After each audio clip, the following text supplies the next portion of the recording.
ದೇವರದ್ದೇ ಒಂದು ರೂಪ. ಮಹಾಲಕ್ಷ್ಮೀ ದೇವಿಯ ಒಳಗಡೆಯಲ್ಲಿ ದೇವರದ್ದೇ ಒಂದು ರೂಪ ಇದೆ. ಆ ರೂಪವನ್ನು ಲಕ್ಷ್ಮೀ ರೂಪ ಅಂತ ಕರೀತಾ ಇದ್ದಾರೆ.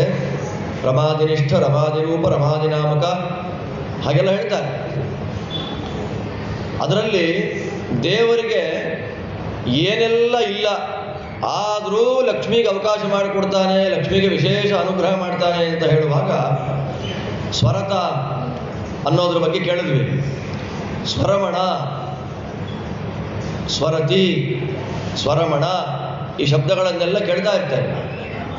ಸ್ವರಮಣ ಅಂತಂದ್ರೆ ಅವನಿಗೆ ಬೇರೆ ಯಾವುದರಿಂದಲೂ ರಮಣ, ಸಂತೋಷ, ಆನಂದ ಇಲ್ಲ. ಯಾವುದರಿಂದ ಆನಂದ ಅವನಿಗೆ? ಸ್ವ, ಅವನಲ್ಲೇ ಅವನಿಗೆ ಆನಂದ. ಆದ್ದರಿಂದ ಕೆಲವರಿಗೆ ಏಕಾಂತವಾಗಿರಬೇಕು ಅಂದರೆ ಬೇಜಾರಾಗುತ್ತೆ. ತಲೆ ಒಳಗಿನ ಆಲೋಚನೆಗಳೆಲ್ಲ ಬಂದು ಏಕಾಂತ ಭಯಂಕರ ಅನ್ಸ್ಬಿಡುತ್ತೆ. ಅಂದರೆ ಅವ್ರು ನಮ್ಮ ಒಳಗೆ ಹೇಳ್ಕೊಳ್ಳಿಕ್ಕಾಗದೇ ಇರುವಷ್ಟು ದುಃಖ ಮುಡಿಗಟ್ಟು ಹೋಗಿರುತ್ತೆ, ನೋವಿರುತ್ತೆ, ಏನೇನೋ ಆಲೋಚನೆಗಳಿರುತ್ತೆ. ಅವ್ರು ಏಕಾಂತವಾಗಿ ಕೂಡೋದೇ ಇಲ್ಲ. ಇನ್ನು ಕೆಲವು ಜ್ಞಾನಿಗಳು ಏಕಾಂತ ಅಪೇಕ್ಷೆ ಪಡ್ತಾರೆ. ಯಾಕೆ ಅಂದರೆ ಅವ್ರಿಗೆ ಇನ್ನರ್ ಪೀಸ್ ಪ್ರಧಾನವಾಗಿರುತ್ತೆ. ಅವ್ರಿಗೇನೂ ಬೇಡ, ನಾನು ಏಕಾಂತವಾಗಿದ್ದರೆ ನನ್ನ ಮನಸ್ಸಿಗೆ ಆನಂದ ಅಂತ ಅವರ ಭಾವನೆ.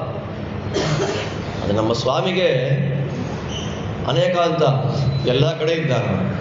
ಆದ್ದರಿಂದ ಅವನು ಸ್ವರಮಣ, ಅನಾಪೇಕ್ಷಕಾಮ.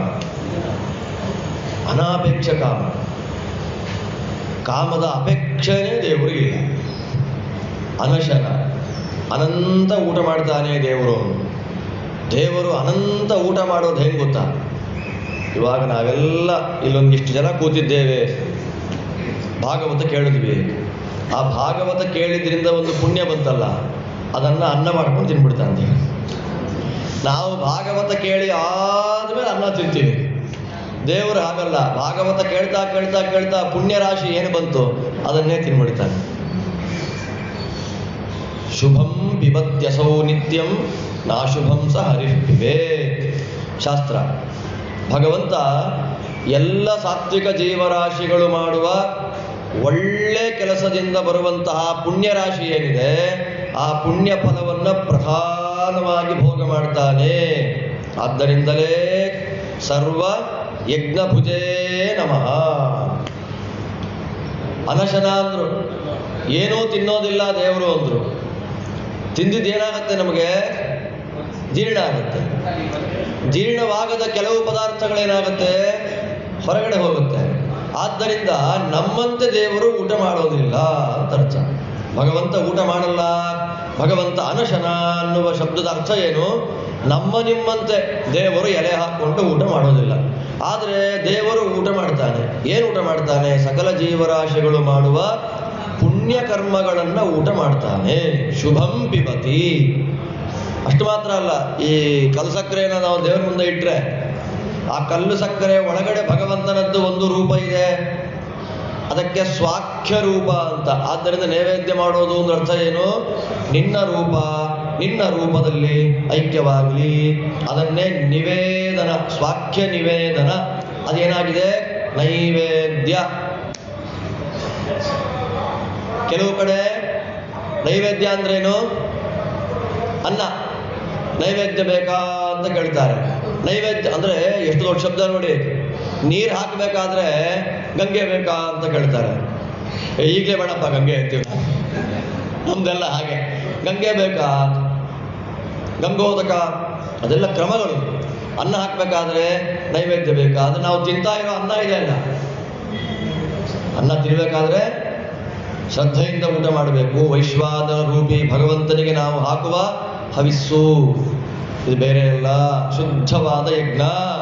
ಪ್ರಾಣಾಪಾನ ರೂಪದ ವಾಯುದೇವರ ಮೂಲಕ ವೈಶ್ವಾನರ ರೂಪಿ ನಾರಾಯಣ ನಾವು ತಿಂದ ಅನ್ನವನ್ನ ಜೀರ್ಣ ಮಾಡಿ 4 ಭಾಗವನ್ನಾಗಿ ಮಾಡಿ, ಸೂಕ್ಷ್ಮವಾದ ಅನ್ನದ ಭಾಗವನ್ನು ಮನಸ್ಸನ್ನಾಗಿ ಮಾಡಿ ನಮ್ಮಿಂದ ಒಳ್ಳೆಯ ಕೆಲಸವನ್ನು ಮಾಡಿಸ್ತಾನೆ ಅಂತ ಅನುಸಂಧಾನ ಮಾಡಿಕೊಂಡು ಅನ್ನ ತಿನ್ನೋದನ್ನೇ ಊಟ ಅಂತ ಕರೆಯೋದು. ಆದ್ದರಿಂದ ಭೋಜನ.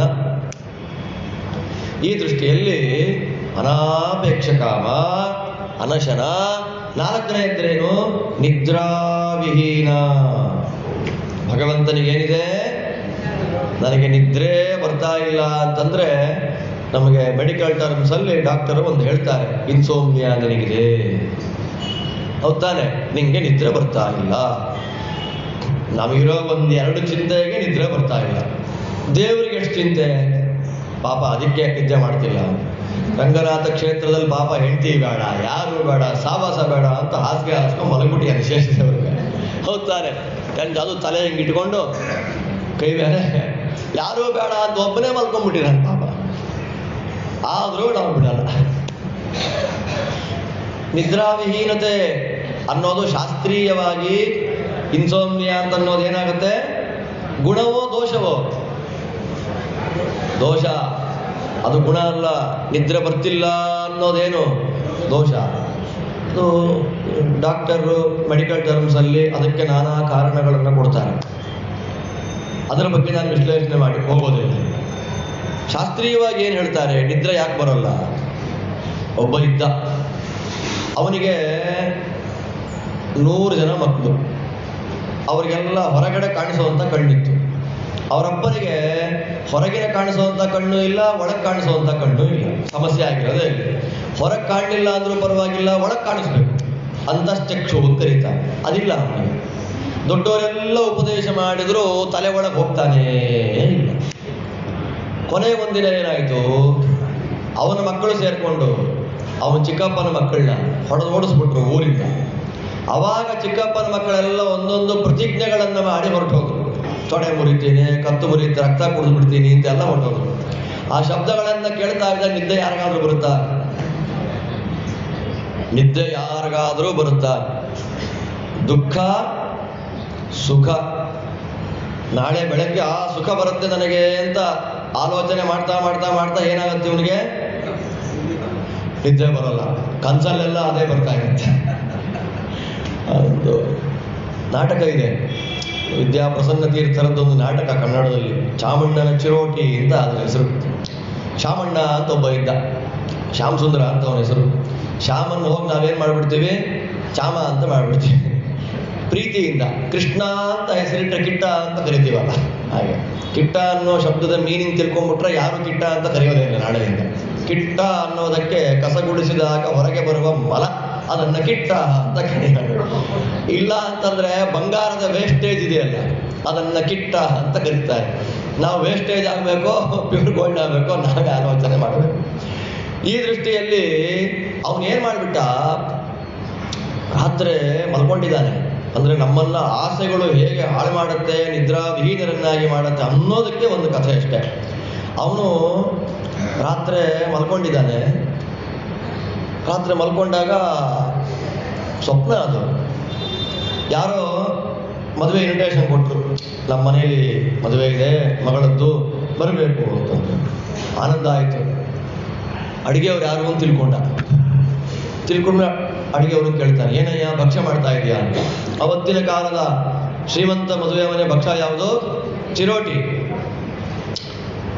ಚಿರೋಟಿ ಇದೆ ಅಲ್ವಾ, ಟೆನ್ಷನ್ನೇ ಇಲ್ಲ. 4 ಚಿರೋಟಿಗಳನ್ನು ಹೊಡೆದು ಬಿಡೋಣ, ಊಟ ಕಡಿಮೆ ಮಾಡೋಣ ಅಂತ ಮದುವೆ ದಿನ ಬರಲಿ ಅಂತ ಕಾಯ್ತಾ ಇದ್ದ. ಕಾಯ್ತಾ ಇರುವಷ್ಟೊತ್ತಿಗೆ ಮದುವೆ ದಿನ ಬಂದೇ ಬಿಡ್ತು. ಬೆಳಗ್ಗೆ 1 ಲೋಟ ಬಿಸಿ ನೀರು ಕುಡಿದ್ಬಿಟ್ಟ, ಗ್ಯಾಸ್ ಎಲ್ಲ ಆಚೆ ಹೊಟ್ಟೋಗಿ ಅಂತ. ಕುಡಿದು ಏನು ಮಾಡ್ತಾನೆ, ಮದುವೆ ಮನೆಗೆ ಬರ್ತಾನೆ. ಸುಮ್ಮನೆ ಅಲ್ಲಿದ್ದವ್ರನ್ನ ವಿಶ್ ಮಾಡ್ದ, ಕೂತ್ಕೊಂಡ್ಬಿಟ್ಟ. ಇವನಂತವ್ರು 4 ಜನ ಕೂತ್ಕೊಂಡಿದ್ದಾರೆ ಅಲ್ಲಿ. ನಂಗೆ ಮೊದಲನೇ ಸಿಗೋಣ 10ನೇ ಸಿಕ್ಬಿಡ್ತಾಪ ಅವನಿಗೆ, ಸಮಸ್ಯೆ ಆಗಿರುತ್ತೆ ಅವನಿಗೆ. ನಾವೇ ಅನ್ಕೊಂಡು ಮಿರಿದವ್ರು ಇರ್ತಾರೆ ಎಲ್ಲ ವಿಷಯದಲ್ಲಿ. ಅಯ್ಯಯ್ಯೋ ಮೊದಲನೇ ಎಲೆ ಹೋಯ್ತಲ್ಲ ಅಂತ 10ನೇ ಎಲೆ ಕೂತ. ಎಲ್ಲ ಬಡಿಸಿದ್ರು, ಕೋಸಂಬರಿ ಇಷ್ಟು ಅಂತಾನೆ. ಚಿರೋಟಿ ತಿನ್ಬೇಕಲ್ಲ, ಅತ್ಯಾಸೆ ಮನುಷ್ಯರನ್ನು ಹೇಗೆ ಹಾಳು ಮಾಡುತ್ತೆ. ಅವಾಗ ಏನಾಯ್ತು ಅವನಿಗೆ, ಹುಳಿ ಆಯಿತು, ಸಾರಾಯಿತು, ಚಿತ್ರಾನ್ನಗಳಾಯಿತು, ಪಾಯಸ, ಇಷ್ಟೇ ಹುಳಿ ಎಲ್ಲ ಮುಗೀತು. ದೊಡ್ಡ ದೊಡ್ಡ ಬ್ರಹ್ಮಾಂಡದಂತೆ ಇರುವಂತಹ ಬುಟ್ಟಿಗಳಲ್ಲಿ ಹುಣ್ಣಿಮೆಯ ಚಂದ್ರನಂತೆ ಕಾಣ್ತಾ ಇರುವಂತಹ ಚಿರೋಟಿಗಳೆಲ್ಲ ಬಂತು. ಪ್ರಸನ್ನ ತೀರ್ಥರ ಕವಿ ಕಲ್ಪನೆ ಎಷ್ಟು ಚೆನ್ನಾಗಿದೆ ನೋಡಿ. ಅವನು ಅಲ್ಲಿ ನೋಡ್ದ, ಮೊದಲನೇ ಎಲೆ, 2ನೇ ಎಲೆ, ಅವ್ರ ಚಿರೋಟಿ ಮುರಿತಾ ಇದ್ರೆ ಆನಂದ ಇವನಿಗೆ. ಆದ್ದರಿಂದ ಕೆಲವು ಪದಾರ್ಥಗಳು ಕಣ್ಣಿಗೆ ಮಾತ್ರ ಖುಷಿ, ಕೆಲವು ಪದಾರ್ಥಗಳು ನಾಲಿಗೆ ಖುಷಿ, ಕೆಲವು ಪದಾರ್ಥಗಳು ಕಿವಿಗೂ ಖುಷಿ. ಟೀಕಾಕೃತ್ಪಾದರು ಹೇಳ್ತಾರೆ, ದೀರ್ಘ ಶಷ್ಕುಲಿ, ಉದ್ದ ಇರುವಂತಹ ಚಕ್ಲಿ, ಅದರ ಆಕಾರ ಕಣ್ಣಿಗೂ ಆನಂದ, ಮೂಗಿಗೂ ಆನಂದ, ನಾಲಿಗೆಗೆ ಹಾಕಿದಾಗ ರುಚಿಗೂ ಆನಂದ, ಸ್ಪರ್ಶ ಮಾಡಿದಾಗ ಕೈಗೂ ಆನಂದ, ಕಟಕಟ ಅಂತ ಮುರಿಯುವ ಕಿವಿಗೂ ಆನಂದ. ಆದ್ದರಿಂದ ಪಂಚೇಂದ್ರಿಯಗಳಿಗೂ ಏಕಕಾಲದಲ್ಲಿ ಖುಷಿ ಕೊಡುವಂತಹ ಒಂದು ಪದಾರ್ಥ ಇದೆ. ಚಕ್ಲಿನೇ ಖುಷಿ ಕೊಡಬೇಕಾದ್ರೆ ಜ್ಞಾನಾನಂದಮಯ ಭಗವಂತ ಖುಷಿ ಕೊಡಬೇಡ್ರಿ. ಪಂಚಜ್ಞಾನೇಂದ್ರಿಯಗಳಿಗೂ ಒಟ್ಟಿಗೆ ಸಂತೋಷ ಕೊಡುವ ಯಾವುದೋ ಒಂದು ಪದಾರ್ಥ ನಮ್ಗೆ ಆನಂದ ಕೊಡ್ತಾ ಇದೆ ಎನ್ನುವಾಗ ದೇವರ ಆನಂದ ಕೊಡಲ್ಲ. ಪಿಕ್ಚರೈಸ್ ಮಾಡ್ಕೋಬೇಕಷ್ಟೇ. ಅದೇ ವೇದಾಂತ. ಬಂತು, ಮುರಿತಾ ಇದ್ದಾರೆ, ನಾಲಿಗೆಯಲ್ಲಿ ನೀರು ಬರ್ತಾ ಇದೆ, ಒಳ್ಳೆ ಸಕ್ಕರೆಗಳು ಹಾಕಿದ್ರು, ಬಾದಾಮಿ ಹಾಲು ಹಾಕಿದ್ರು. ಇವನಿಗೆ ಬರುವಷ್ಟೊತ್ತಿಗೆ ಯಾರೋ ಕರೆದು ಬಿಟ್ರು, ತಗೊಂಡು ಹೊಟ್ಟೆ ಹೋದ್ರು. ಅವಾಗ ಇವ್ರು ಹೇಳ್ತಿ, ಹೇಳ್ರಿ ಮೇಲೆ ಎಷ್ಟೊತ್ತು ನಿದ್ದೆ ಮಾಡೋದು ನೀವು ಅಂತ. ಅವಾಗ ಅಂದುಕೊಂಡ, ನನಗೆ ಇನ್ವಿಟೇಷನ್ ಬಂದಿದ್ದು ಸ್ವಪ್ನದಲ್ಲೇ, ಅಡುಗೆಯವರನ್ನು ಕೇಳಿದ್ದು ಸ್ವಪ್ನದಲ್ಲೇ, ಚಿರೋಟಿನೂ ಸ್ವಪ್ನ, ಚಿರೋಟಿ ಹೋಗಿದ್ದು ಸ್ವಪ್ನ. ಆ ಸ್ವಪ್ನ ಬಂದ ಮೇಲೆ ರಾತ್ರಿ ಏನಾಯ್ತು, ಅವನಿಗೆ ನಿದ್ದೆ ಹೊರಟು. ಬಡವ ಅಟ್ಯನಿಕ ಚಿರೋಟಿ ತಿನ್ನಲೇಬೇಕು ಅಂತ ಪ್ರಯತ್ನ ಪಟ್ಟು, ಅವತ್ತಿನ ಕಾಲ 1950s 60s ಎಷ್ಟು ಕಷ್ಟ ಇತ್ತು ಅಂತ ನಮಗೆಲ್ಲ ನನಗೆ ಗೊತ್ತಿಲ್ಲ, ಅನುಭವಿಸಿದವ್ರಿಗೆ ಗೊತ್ತಿದೆ. ಬಹಳ ಕಷ್ಟ. ನೆಲೆಗಳೆಲ್ಲ ಕಳ್ಕೊಂಡ್ರು ಬ್ರಾಹ್ಮಣರು, ಜೀವನೋಪಾಯ ಇಲ್ಲ, ಆಚೆ ವೈದಿಕ ವೃತ್ತಿ ಹಿಡಿದ್ರೆ ಆದಾಯವಿಲ್ಲ, ಈಚೆ ಆಂಗ್ಲ ಮಾಧ್ಯಮದ ಅಧ್ಯಯನ ಇಲ್ಲ, ಏನಾಗಿದೆ ಗೊತ್ತಿಲ್ಲ, ಜೀವನಕ್ಕೆ ಬಹಳ ಕಷ್ಟಪಟ್ಟರು. ಆ ಸಂದರ್ಭದ ತೊಳೆದಾಟ, ಏನಾದ್ರೂ ಮಾಡಿ ಚಿರೋಟಿ ಸಂಪಾದನೆ ಮಾಡಬೇಕು ಅನ್ನುವ ವಿಷಯದಲ್ಲಿ ಇದ್ದ ಮನೆಯನ್ನು ಹಾಳು ಮಾಡಿಕೊಂಡು ಸಾಲ ಮಾಡ್ಕೊಂಡು ಹೇಗೆ ಹಾಳಾಗಿ ಹೋದ ಅನ್ನುವ ಒಂದು ನಾಟಕ ಸಂದೇಶ. ಅತಿ ಆಸೆ ಗತಿಕೇಡು, ಹಾಸಿಗೆ ಇದ್ದಷ್ಟು ಕಾಲು ಚಾಚು ಅನ್ನುವಂಥ ಒಂದು, ಇವತ್ತು ಔಟ್ಡೇಟ್ ಆಗಿರ್ಬೋದು, ಇಲ್ಲಿ ಕೆಲವು ವಿಷಯಗಳನ್ನೆಲ್ಲವನ್ನು ಅದು ತೋರಿಸಿಕೊಟ್ಟಂತ ಸಂದೇಶಾತ್ಮಕವಾದ ಒಂದು ವಿಡಂಬನಾತ್ಮಕವಾದ ನಾಟಕ. ಅಂದ್ರೆ ನಿದ್ದೆ ಯಾವಾಗ ಬರೋದಿಲ್ಲ ಅಂದಾಗ ಈ ಕುರುಡ ಇದ್ದಲ್ಲ, ಅವನಿಗೆಲ್ಲ ಪ್ರತಿಜ್ಞೆ ಮಾಡಿ ಹೊರಗೆ ಹೊರಟೋದ ಮೇಲೆ ನಿದ್ದೆ ಬರ್ತಿಲ್ಲ. ರಾತ್ರಿ ಮಧ್ಯರಾತ್ರಿ ಆಗೋಯ್ತು. ಅವಾಗ ನಿದ್ದೆ ಮಾಡಬೇಕು ಬರ್ತಿಲ್ಲ, ನಿದ್ದೆ ಮಾಡದೆ ಕೂತ್ರೆ ತಲೆ ಟೆನ್ಷನ್ ಆಗ್ತಾ ಇದೆ. ಅದಕ್ಕೆ ಏನ್ ಮಾಡಬೇಕು ಅಂತ ಆಲೋಚನೆ ಮಾಡಿದಾಗ ಅವನ ತಮ್ಮ ಒಬ್ಬ ಇದ್ದ, ಮಹಾನುಭಾವ ಜ್ಞಾನಿ, ಅವನ ಹೆಸರು ವಿದುರ ಅಂತ, ಕರೆಸ್ಕೊಳ್ತಾನ ಅವನನ್ನ ಕರೆಸಿಕೊಂಡಾಗ ಇಡೀ ರಾತ್ರಿ ಅಣ್ಣ ತಮ್ಮಂದ್ರು ಮಾತಾಡಿದ್ರು. ಅದಕ್ಕೆ ಮಹಾಭಾರತ ಹೆಸರು ಕೊಡ್ತು ಪ್ರಜಾಗರ ಪರ್ವ. ನಮ್ದೆಲ್ಲ ಜಾಗರ ಅಲ್ವಾ? 10 ನಿಮಿಷ ಭಜನೆ, 10 ನಿಮಿಷ ನಿದ್ದೆ, 10 ನಿಮಿಷ ಬ್ರೇಕು, 10 ನಿಮಿಷ ಭಜನೆ, 10 ನಿಮಿಷ ನಿದ್ದೆ, ಜಾಗರಣೆ. ಅಲ್ಲಿ ಪ್ರಜಾಗರ, ಇಡೀ ರಾತ್ರಿ ಎಚ್ಚರ ಇದ್ದ. ಅವಾಗ ವಿದುರ ಅವನಿಗೆ ಉಪದೇಶ ಮಾಡ್ತಾನೆ. ಆ ಉಪದೇಶ ಮಾಡಿದ ಪರಮಾದ್ಭುತವಾದ ನೀತಿ ಶ್ರೀಮನ್ ಮಹಾಭಾರತದ ಉದ್ಯೋಗ ಪರ್ವದ ಆರಂಭದಲ್ಲಿ ಪ್ರಜಾಗರ ಪರ್ವದಲ್ಲಿ ಬರುವ ವಿದುರ ನೀತಿ. ಅದರಲ್ಲಿ ಹೇಳ್ತಾನೆ, ಯಾರ್ಯಾರಿಗೆ ನಿದ್ರೆ ಬರಲ್ಲ, ಅಣ್ಣನಿಗೆ ನಿದ್ದೆ ಬರಲ್ಲ ಅಂತ ಹೇಳ್ತಾ ಇದ್ದೆ ಅಲ್ವಾ, ಅನಲೈಸ್ ಮಾಡ್ತಾನೆ, ಯಾರಿಗೆ ನಿದ್ರೆ ಬರಲ್ಲ ಹೇಳ್ತಾನೆ. ವಿದುರ ಹೇಳ ಮಾತ್ರ, ಅಭಿಯುಕ್ತಂ ಬಲವತ, ಬಲವತ ಅಭಿಯುಕ್ತಂ. ನಮಗಿಂತ ಶಕ್ತಿ ಬಲ ಜಾಸ್ತಿ ಇರುವವರ ಜೊತೆಯಲ್ಲಿ ನಾವು ಶತ್ರುತ್ವವನ್ನು ವಹಿಸಿಬಿಟ್ರೆ ಈ ವ್ಯಕ್ತಿಗೆ ಏನಾಗುತ್ತೆ, ಯಾವ ಸಂಧಿಯಿಂದ ಬಂದು ಹೊಡೆದು ಬಿಡ್ತಾನೋ ಗೊತ್ತಿಲ್ಲ ಅಂತ ಅವ್ನಿಗೇನಾಗುತ್ತೆ, ನಿದ್ರೆ ಬರಲ್ಲ. ಅಭಿಯುಕ್ತಂ ಬಲವತ, ನಿದ್ದೆ ಬರಲ್ವಂತವ್ರಿಗೆ. ಎರಡನೇದು ದುರ್ಬಲಂ, ಶಕ್ತಿ ಇಲ್ಲ, ಏನೂ ನನ್ನ ಕೈಯಲ್ಲಿ ಏನೂ ಸಾಧನೆ ಮಾಡ್ಲಿಕ್ಕೆ ಆಗ್ತಾ ಇಲ್ವಲ್ಲ ಅನ್ನುವ ಕೊರಗಿನಿಂದ ಅವ್ನು ಏನಾಗುತ್ತೆ, ನಿದ್ದೆ ಬರಲ್ಲ, ದುರ್ಬಲ.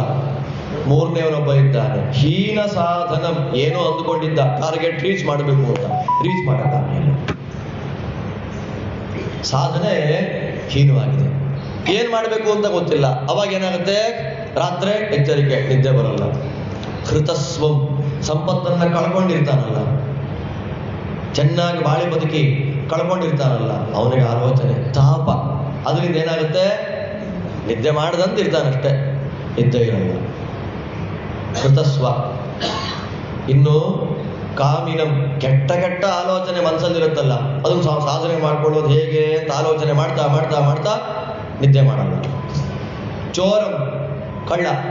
ಅವ ಕಳ್ಳ ಬೆಳಗ್ಗೆನೂ ಬರ್ತಾನೆ. ಇವಾಗ ಒಂದು ನಾವು ಮೊಬೈಲಲ್ಲಿ ಬರೋ 4 ನಂಬರ್ ಹೇಳ್ಬಿಟ್ರೆ ಆಗುತ್ತೆ. ಕಳ್ಳ ಕಣ್ಣಿಗೆ ಕಾಣಿಸ್ತಾ ಕಿತ್ಕೊಂಡು ಹೋಗ್ಬಿಡ್ತಾನೆ, ಕಿತ್ಕೊಂಡು ಹೋಗಿದೆ ಅಂತಾನೆ ಗೊತ್ತಾಗಲ್ಲ.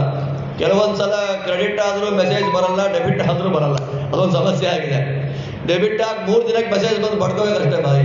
ಎಲ್ಲಿಂದ ಬಂದ ಕಳ್ಳ ಅಂತ ನೋಡುವಾಗ ಕಣ್ಣಿಗೆ ಕಾಣದ ಕಳ್ಳ, ಇದ್ದಿದ್ದೆಲ್ಲ ಕಿತ್ಕೊಂಡು ಹೋಗ್ಬಿಟ್ಟ ಅಂತಂತೀವಿ. ಚೋರ ಕಳ್ಳನಾಗಿರ್ತಕ್ಕಂಥ ವ್ಯಕ್ತಿಗೆ ರಾತ್ರಿ ನಿದ್ದೆ ಬರಲ್ಲ. ಈ 6 ಜನಗಳು ನಿದ್ದೆ ಮಾಡದೇ ಇರ್ತಕ್ಕಂಥವ್ರು, ಅಣ್ಣ ನಿನಗೆ 6ರಲ್ಲಿ ಯಾವ ದೋಷ ಇಲ್ಲ ತಾನೇ? ಅದಕ್ಕೆ ನಾವಂತೀವಿ ನಮಗೆ ನಿದ್ದೆ ಇದ್ರೂ ಪರವಾಗಿಲ್ಲ, ರೋಡಲ್ಲೇ ಮಲ್ಕೊಂಡ್ಬಿಡ್ತೀವಿ ನಾವೆಲ್ಲ ಅಂತ ಹೇಳ್ತಾರಲ್ಲ. ಚಿಂತೆ ಇಲ್ಲದವನಿಗೆ ಸಂತೆಯಲ್ಲಿಯೂ ನಿದ್ದೆ. ತಿರುಪತಿ ಶ್ರೀನಿವಾಸ ದೇವ್ರ ದರ್ಶನಕ್ಕೆ ಹೋದಾಗ ಗೋವಿಂದ ಗೋವಿಂದ ನಿಂತುಕೊಂಡೇ ತೂಗುಡ್ತಾ ಇರ್ತಾರೆ ಜನಗಳು. ಎಷ್ಟು ಆಶ್ಚರ್ಯ ಆಗೋಗುತ್ತೆ ಒಂದೊಂದ್ಸಲ ಅಂದ್ರೆ. ಮೊನ್ನೆ ಹೇಳಿದೆ, 12 ಒಲೆಗೆ ಎಲೆ ಹಾಕಿ 3ವರೆಗೆ ಉಬ್ಬಿಡಿದ್ರು ಮಲಗಲ್ಲ ನಾವು ಎಲೆ ಮುಂದೆ. ಸಮಾಜದ ನನ್ನಿಂದ ಶುರು ಮಾಡಿಕೊಂಡು, ನಾನು ನಿಮಗೆ ಅಂತ ನನ್ನಿಂದನೇ ಆರಂಭ. ದೇವರ ದರ್ಶನ ಮಾಡಿದಾಗ, ಕೂತಾಗ, ಪ್ರವಚನಗಳನ್ನು ಕೇಳುವಾಗ, ಸತ್ಸಂಗಗಳು ಭಜನೆಗಳನ್ನು ಮಾಡುವಾಗ ಅದು ಎಲ್ಲಿರುತ್ತೋ ಅಪ್ಪ. ಅದಕ್ಕೆ ಹೇಳ್ತಾ ಇರ್ತಾರೆ, ಭಾಗವತಕ್ಕೆ ಬನ್ನಿ ಅಂತ ಇನ್ವೈಟ್ ಮಾಡಿದ್ರೆ ನೀವು ಎಷ್ಟು ಜನ ಬರ್ತೀರಾ ಅಂತ ಆಯೋಜಕರನ್ನು ಕೇಳಿದ್ರೆ 1+1 ಅಂತ ಹೇಳ್ಬೇಕು. ಒಂದು ಕಾಣಿಸೋದು, ಒಂದು ಕಾಣಿಸ್ದೇ ಇರೋದು ಅಂತ. ಕಾಣಿಸೋದು ನಾನು, ಕಾಣಿಸ್ದೇ ಇರೋದು ನಿದ್ದೆ ಅಂತ. ಆದ್ರೆ ಅದ್ರ ಪ್ರಾಬ್ಲಮ್ ಏನು ಅಂತಂದ್ರೆ, ನಾವು ಆಹಾರ ಹಾಕ್ತಾ ಇದ್ದಾಗ ನಿದ್ದೆ ಮಾಡ್ಬಿಡುತ್ತೆ, ಅದು ಕಣ್ಮುಚ್ಚಿಬಿಡುತ್ತೆ, ತನ್ನ ಅವಸ್ಥೆಗಳನ್ನು ತೋರಿಸ್ಬಿಡುತ್ತೆ. ಅದಕ್ಕೆ ಏನ್ ಮಾಡ್ಬೇಕು ಆಯೋಜಕರು? ನೀವು ಮಾತ್ರ ಬನ್ನಿ, ಅವ್ರನ್ನ ಬಿಟ್ಟು ಬನ್ನಿ. ಆದ್ರೆ ಅವರು ಬಿಟ್ಟು ಬರಕ್ಕಾಗಲ್ಲ. ಅವ್ರನ್ನ ಏನ್ ಮಾಡೋದು? ಅವ್ರನ್ನ ಬಿಟ್ಟು ಬರಕ್ಕಾಗಲ್ಲ. ಅದಕ್ಕೆ ಏನ್ ಮಾಡೋದು ಅಂದ್ರೆ ಶಾಸ್ತ್ರ ಉಪಾಯ ಕೊಡುತ್ತೆ. ನಿದ್ರಾದೇವಿ ಯಾದೇವಿ ಸರ್ವಭೂತೇಷು ನಿದ್ರಾರೂಪೇಣ ಸಂಸ್ಥಿತ ನಮಸ್ತಸ್ಯೈ ನಮಸ್ತಸ್ಯೈ ನಮಸ್ತಸ್ಯೈ ನಮೋ ನಮಃ. ಮಾರ್ಕಂಡೇಯ ಪುರಾಣದ ದುರ್ಗಾ ಸ್ತೋತ್ರ. ತಾಯಿ ಸಕಲ ಜೀವರಾಶಿಗಳಲ್ಲಿ ನಿದ್ರಾರೂಪದಿಂದ ಸನ್ನಿಹಿತಳಾಗಿದ್ದಿ, ನನಗೆ ಅಕಾಲದಲ್ಲಿ ನಿದ್ರೆಯನ್ನು ಕೊಡಬೇಡ. ಯೋಗ್ಯವಾದ ಕಾಲದಲ್ಲಿ ನಿದ್ರೆ ಬಿಡಿಸಬೇಡ. 9 ಗಂಟೆಗೆ ಹಾಸಿಗೆಯಲ್ಲಿ ಮಲಗಿದ್ದು, 3 ಗಂಟೆಗೆ ಕಣ್ಣು ಮುಚ್ಚಿದ್ದು. 99ರಲ್ಲಿತ್ತು ಚಾರ್ಜು, 2%ಗೆ ಬಂತಲ್ಲ ಅಂತ ಮಲಗಿದ್ದಷ್ಟೇ. ಅದು ಡಾಕ್ಟರ್ ಹೇಳ್ಬಿಟ್ಟಿದ್ದಾರೆ ಚಾರ್ಜ್ ಹಾಕೊಂಡು ನೋಡಬೇಡ ಅಂತ. ನಂಗೆ ಪ್ರಾಬ್ಲಮ್ ಆಗೋಗುತ್ತೆ. ಅದಕ್ಕೋಸ್ಕರ 2% ಬರೋ ತನಕ ಹಾಗೂ ಹೀಗೂ ನೋಡ್ತಾ ಇದ್ದೆ. 2 ಬಂದ್ಬಿಡ್ತಲ್ಲ ಅಂತ ಮಲ್ಕೊಂಡೆ. ಆ ನಿದ್ದೆ ಅಲ್ಲ, ನಿದ್ರಾ. ಚೆನ್ನಾಗಿ ಒಳಗೆ ಹೊರಟೋಗೋದು, ಡೀಪ್ ಸ್ಲೀಪ್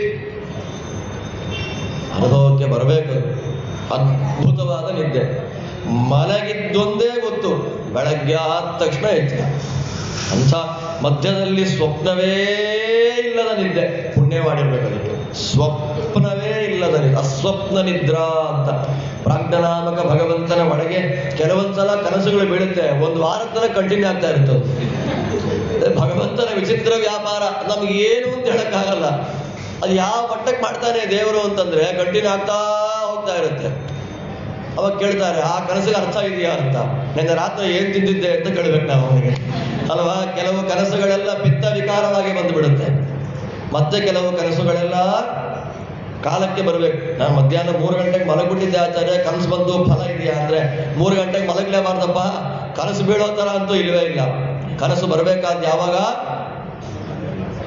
ಬೆಳಗಿನ ಜಾವದಲ್ಲಿ. ಆ ಬೆಳಗಿನ ಜಾವದಲ್ಲಿ ಬಿದ್ದ ಕನಸಿಗೆ ಫಲಗಳನ್ನ ಶಾಸ್ತ್ರ ಹೇಳಿದೆ. ಮತ್ತೆ ಹೇಳಿದೆ, ಎಕ್ಸ್ಪ್ಲಾಯ್ಟ್ ಮಾಡೋರ್ ಮುಂದೆ ಹೇಳ್ಕೊಳಕ್ ಹೋಗ್ಲೇಬೇಡಿ ಅಂತ ಕನಸುಗಳ. ನಮ್ಮ ಒಂದು ಆ ದೌರ್ಬಲ್ಯವನ್ನೇ ಎಕ್ಸ್ಪ್ಲಾಯ್ಟ್ ಮಾಡ್ಕೊಂಡ್ಬಿಡ್ತಾರೆ. ಆದ್ದರಿಂದ ಶಾಸ್ತ್ರ ಯಾವುದನ್ನು ಹೇಳಿದೆ ಅದನ್ನ ವಿರುದ್ಧಾರ್ಥವಾಗಿ ನೋಡ್ಲಿಕ್ಕೆ ಹೋಗಬಾರ್ದು. ಈ ಎಲ್ಲ ಕಾರಣಗಳಿಂದ ನಿದ್ರಾ ಅಂತನ್ನೋದು ಅಕಾಲದಲ್ಲಿ ಬಂದ್ರೆ ಸಾಧನೆಗೆ ವಿಘ್ನ, ಕಾಲಕ್ಕೆ ಬಂದಾಗ ಆರೋಗ್ಯ. ಈ 6 ರೀತಿಯಾದ ನಿದ್ರಾಹೀನತೆಯಲ್ಲಿ ಭಗವಂತನಿಗೆ ಯಾವ ನಿದ್ರಾಹೀನತೆ? ನಿದ್ರಾವಿಹೀನ ಅಂತ ಕರೆದ್ರಲ್ಲ ದೇವರನ್ನ. ಅವನಿಗಿಂತ ಬಲಶಾಲಿಗಳು ಲೋಕದಲ್ಲಿ ಯಾರೂ ಇಲ್ಲ. ಅಭಿಯುಕ್ತಂ ಬಲವತ. ಅವನು ದುರ್ಬಲ ಅಲ್ಲ. ಅವನು ಅಂದುಕೊಂಡ ಕೆಲಸ ಫೇಲ್ ಆಗೋದಿಲ್ಲ. ಅವನ ಸಂಪತ್ತನ್ನ ಕದಿಲಿಕ್ಕೆ ಯಾರಿಗೂ ಸಾಧ್ಯ ಇಲ್ಲ ಅಲ್ವಾ. ಅವನು ಕಳ್ಳ ಅಲ್ಲ, ಅವನು ಕಳ್ಳನೇ, ಖಂಡಿತ ಕಳ್ಳ. ಅವನಂತ ಕಳ್ಳ ಜಗತ್ನಲ್ಲಿ ಯಾರೂ ಇಲ್ಲ. ಹೆಸರು ಹೇಳ್ತಾ ಇದ್ದಾಗೆ ನಾವು ಮಾಡಿದ ಅನಂತ ಜನ್ಮಗಳ ಪಾಪ ಕರಗೆ ಹೋಗಿರುತ್ತೆ. ಅಂಥ ಕಳ್ಳ. ಕಾಮಿ ಅಂತೂ ಭಗವಂತ ಅಲ್ವೇ ಇಲ್ಲ. ಮತ್ತೆ ಎಲ್ಲ ದೃಷ್ಟಿಯಲ್ಲಿ ಭಗವಂತ ಯಾಕೆ ನಿದ್ದೆ ಮಾಡ್ತಾ ಇಲ್ಲ ಅನ್ನೋ ಪ್ರಶ್ನೆ ಬರುತ್ತೆ. ಅದಕ್ಕೆ ಶಾಸ್ತ್ರ ಆದೇಶ ಮಾಡುತ್ತೆ, ದೇವರಿಗೆ ನಿದ್ರೆ ಯಾಕೆ ಬರ್ತಿಲ್ಲ ಅಂದರೆ, ನಿದ್ರೆ ಮಾಡ್ಲಿಕ್ಕೆ ನಮ್ಮ ಕಣ್ಣಲ್ಲಿ ಏನಿರಬೇಕು, ಮುಚ್ಚಲಿಕ್ಕೆ ಏನಿರಬೇಕು? ಭಗವಂತನಿಗೆ ಅಪ್ಪೇನೇ ಇಲ್ಲ. ಅನಿಮಿಷ ಧೂಳು ಬರುತ್ತೆ ಅಂದಾಗ ಪಟ್ಟಂತ ಮುಚ್ಕೊಳ್ಳುತ್ತೆ, ನೋಡ್ಲಿಕ್ಕೆ ಆಗ್ತಾ ಇಲ್ಲ ಅಂದಾಗ ಪಟ್ಟಂತ ಮುಚ್ಕೊಳ್ಳುತ್ತೆ, ಪ್ರವಚನ ಕೇಳಿ ಕೇಳಿ ಸಾಕಾಯ್ತಪ್ಪ ಅಂತಂದಾಗ ಟಕಾರ ಅಂತ ಮುಚ್ಕೊಂಡ್ಬಿಟ್ಟಿರುತ್ತೆ, ಮತ್ತು ದಾರ ಹಾಕಿ ಎಳೆದ್ರೂ ಬರಲ್ಲ. ಅದು ಯಾವ ಲೆವೆಲ್ಗೆ ಮುಚ್ಚಿರುತ್ತೆ ಅದು ಅಂತಂದ್ರೆ, ಅದು ಫೆವಿಕ್ವಿಕ್, ಆನೆ ಎಳೆದ್ರೂ ಬರಲ್ಲ ಅಂತ ಆಗಟ್ಟು ಗಟ್ಟಿಯಾಗಿ ಮುಚ್ಕೊಂಡ್ಬಿಟ್ಟಿರುತ್ತೆ ಅಲ್ವಾ. ರೆಪ್ಪೆಗಳ ವೈಭವದ ವ್ಯಾಪಾರ ಪಕ್ಷ್ಮ ಅಂತ ಕರೀತಾರೆ ಅದನ್ನು. ರೆಪ್ಪೆಗೆ ಸಂಸ್ಕೃತದಲ್ಲಿ ಪಕ್ಷ್ಮ. ಪಕ್ಷ್ಮಾಭಿಮಾನಿ ಯಾರು? ಎಷ್ಟು ರೆಕ್ಕೆ ಇದೆ? ರೆಕ್ಕೆ ಎಷ್ಟಿದೆ ನಮಗೆ? ಎರಡಿದೆ, ಕೆಳಗೊಂದು ಮೇಲೊಂದು. ರೆಕ್ಕೆಗೆ ಪಕ್ಷ್ಮ. ಆ ಪಕ್ಷ್ಮಕ್ಕೆ ಅಭಿಮಾನಿ ದೇವತೆ ಯಾರು? ಮಹಾನುಭಾವರಾದ ಗರುಡ ದೇವರು. ಎರಡು ರೆಕ್ಕೆಗಳನ್ನು ಬೀಸ್ತಾ ಆ ರೆಕ್ಕೆಗಳ ಗಾಳಿಯಿಂದಲೇ ಅನಂತ ವೇದಗಳ ಶಬ್ದವನ್ನು ಮಾಡ್ತಾ ಸ್ವಾಮಿಯನ್ನ ಭುಜದ ಮೇಲೆ ಕೂಡಿಸಿಕೊಂಡು ಹೋಗುವ ನಾರಾಯಣನನ್ನ ಸ್ತೋತ್ರ ಮಾಡ್ತಾ ಇರುವ ಗರುಡ ದೇವರು ನಮ್ಮ ಎರಡೂ ರೆಕ್ಕೆಗಳಿಗೆ ಸಾಮರ್ಥ್ಯವನ್ನು ಕೊಟ್ಟು ಆ ರೆಕ್ಕೆಗಳು ಓಪನ್ ಅಪ್ ಆಗಿ ದೇವರನ್ನ ತಿಳಿಸಿಕೊಡುವ ಅಕ್ಷರಗಳನ್ನ ಚೆನ್ನಾಗಿ ನೋಡುವಂತೆ ಪರಮಾನುಗ್ರಹ ಮಾಡಲಿ. ಗರುಡ ದೇವರನ್ನು ನೋಡಿದಾಗ ನಾವು ಮಾಡಬೇಕಾದಂತಹ ಪ್ರಾರ್ಥನೆ. ಆದ್ದರಿಂದ ಭಗವಂತ ನಿದ್ರಾಹೀನ ಅನ್ನೋದಕ್ಕೆ ಆಲಸ್ಯ ಇಲ್ಲ, ದೋಷ ಇಲ್ಲ, ಏನಿಲ್ಲ, ನಿದ್ರೆನೇ ಇಲ್ಲ. ಹರುಷ ರೂಪ, ನಿತ್ಯದಲ್ಲಿ ಸುಖ ಸ್ವರೂಪ, ಅಚ್ಛಿನ್ನ ಕಾಯ. ತುಂಬಾ ಕಾಲು ನೋವ್ತಾ ಇದೆ, ತಲೆಯಂತೂ ಸಿಕ್ಕಾಪಟ್ಟೆ ನೋವ್ತಾ ಇದೆ, ಒಂದೊಂದು ದಿನ ಹೊಟ್ಟೆ ನೋವ್ತಾ ಇದೆ, ಒಂದೊಂದು ದಿನ ತಿಂದು ಹೋಳಿಗೆ ಇಲ್ಲೇ ಇದೆ, ಕೆಳಗಿನ್ನೂ ಹೋಗೇ ಇಲ್ಲ, ಕಂಠ ನೋವ್ತಾ ಇದೆ, ತೇಗ ಮೇಲೆ ತೇಗು ಬರ್ತಾ ಇದೆ. ಏನು ಮಾಡೋಣ? ಒಂದೊಂದು ದಿನ ಒಂದೊಂದು ಅಚ್ಛಿನ್ನ ಕಾಯ. ದೇವರಿಗೆ ಎಲ್ಲಿಯೂ ಯಾವುದು ಅವನಿಗಿಂತ ಭಿನ್ನವಾದದ್ದು ಅಂತ ಇಲ್ವೇ ಇಲ್ಲ. ಅಂತ ಸ್ವಾಮಿ ನಿನ್ನ ಮೇಲೆ ಅತ್ಯಂತ ಪ್ರೀತಿಯಿಂದ ನಿನ್ನನ್ನು ಪಕ್ಕದಲ್ಲೇ ಕೂಡಿಸ್ಕೊಂಡಿದ್ದಾನಲ್ಲಮ್ಮ, ಇನ್ನೆಷ್ಟು ಅನುಗ್ರಹ ಮಾಡಿಲ್ಲ ನಿನಗೆ ಸ್ವಾಮಿ ಅಂತ ಗೋಪಾಲದಾಸರು, ಗುರುಗೋಪಾಲದಾಸರು ತಮ್ಮ ಒಲಿದೆಯಾತ ಕಮ್ಮಲ ಕುಮಿ ವಾಸುದೇವಗೆ ಎನ್ನುವಂತಹ ಕೃತಿಯಲ್ಲಿ ಲಕ್ಷ್ಮಿಯ ಪರಮಾದ್ಭುತವಾದ ವೈಭವದ ನಿರೂಪಣೆಯನ್ನು ಮಾಡ್ತಾರೆ. ಅಂಥ ಲಕ್ಷ್ಮೀ ದೇವಿಯಿಂದ ಸ್ತೋತ್ರವನ್ನು ಮಾಡಿಸಿಕೊಳ್ಳತಕ್ಕಂಥವನು ನಮ್ಮ ನಾರಾಯಣ. ಆ ನಾರಾಯಣ ಇರತಕ್ಕಂತಹ ಲೋಕ ವೈಕುಂಠ ಲೋಕ. ಅಂಥ ವೈಕುಂಠ ಲೋಕವನ್ನ ಚತುರ್ಮುಖ ಬ್ರಹ್ಮದೇವರಿಗೆ ಭಗವಂತ ದರ್ಶನ ಮಾಡಿಸಿದ ಮೇಲೆ ಬ್ರಹ್ಮದೇವರಿಗೆ ಏನು ಕೊಡಬೇಕು? ದೇವರು ಮನೆಗೆ ಬಂದವ್ರಿಗೆ ಏನಾದರೂ ಕೊಟ್ಟು ಕಳಿಸ್ತೀವಲ್ಲ, ಏನಾದರೂ ಕೊಡ್ತೀವಿ. ನಮ್ಮ ಮನೆಗೆ ಯಾರಾದರೂ ಫಸ್ಟ್ ಟೈಮ್ ನಮ್ಮ ಮನೆಗೆ ಯಾರಾದರೂ ಬಂದರೆ ಏನಾದರೂ ಕೊಟ್ಟು ಕಳಿಸ್ತೀವಿ. ಬ್ಲೌಸ್ ಪೀಸ್ ಅಂತ ಕೊಡ್ತೀವಿ. ಇನ್ನೊಂದು 10 ವರ್ಷ ಬಿಟ್ಕೊಂಡು ಬೇರೆ ಕಡೆ ಹೋದ್ರೆ ಅದೇ ಕೊಟ್ರಿ, ಇವ್ರು ಬಂದರೆ ಅವ್ರಿಗೆ ಬಂದ್ಕೋತೀರಂತ.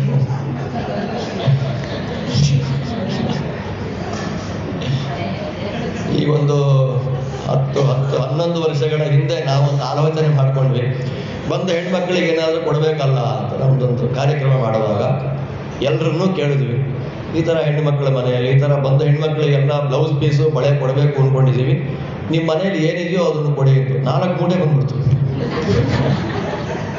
ಸರಿ ಹೋಗ್ಕೊಳ್ಳಿ, ಪರವಾಗಿಲ್ಲ ಬಿಡು ಅಂತ. ಊಟ ಎಲ್ಲ ಆದಮೇಲೆ 2 ಹೆಣ್ಮಕ್ಳಿಗೆ ಅರ್ಶನ ಕುಂಕುಮ ಕೊಡಿ ಅಂತ ಒಬ್ಬರನ್ನ ಬಿಟ್ಟು, ಹೂವನ್ನು ಕೊಡಿ ಅಂತ ಒಬ್ಬರನ್ನ ಬಿಟ್ಬಿಟ್ಟು, ಬ್ಲೌಸ್ ಪೀಸ್ ಕೊಡಲಿಕ್ಕೆ ಅಂತ ಅಂದ್ಬಿಟ್ಟು ಹೊರಗೆ ನಿಲ್ಲಿಸಿದ್ರೆ, ಇದು 2011ನಲ್ಲಿ ನನಗೆ ಯಾರೋ ಕೊಟ್ಟಿದ್ದು, ನನಗೆ ಇಲ್ಲೇ ಬಂದು ವಾಪಸ್ ನೋಡು ಅಂತ.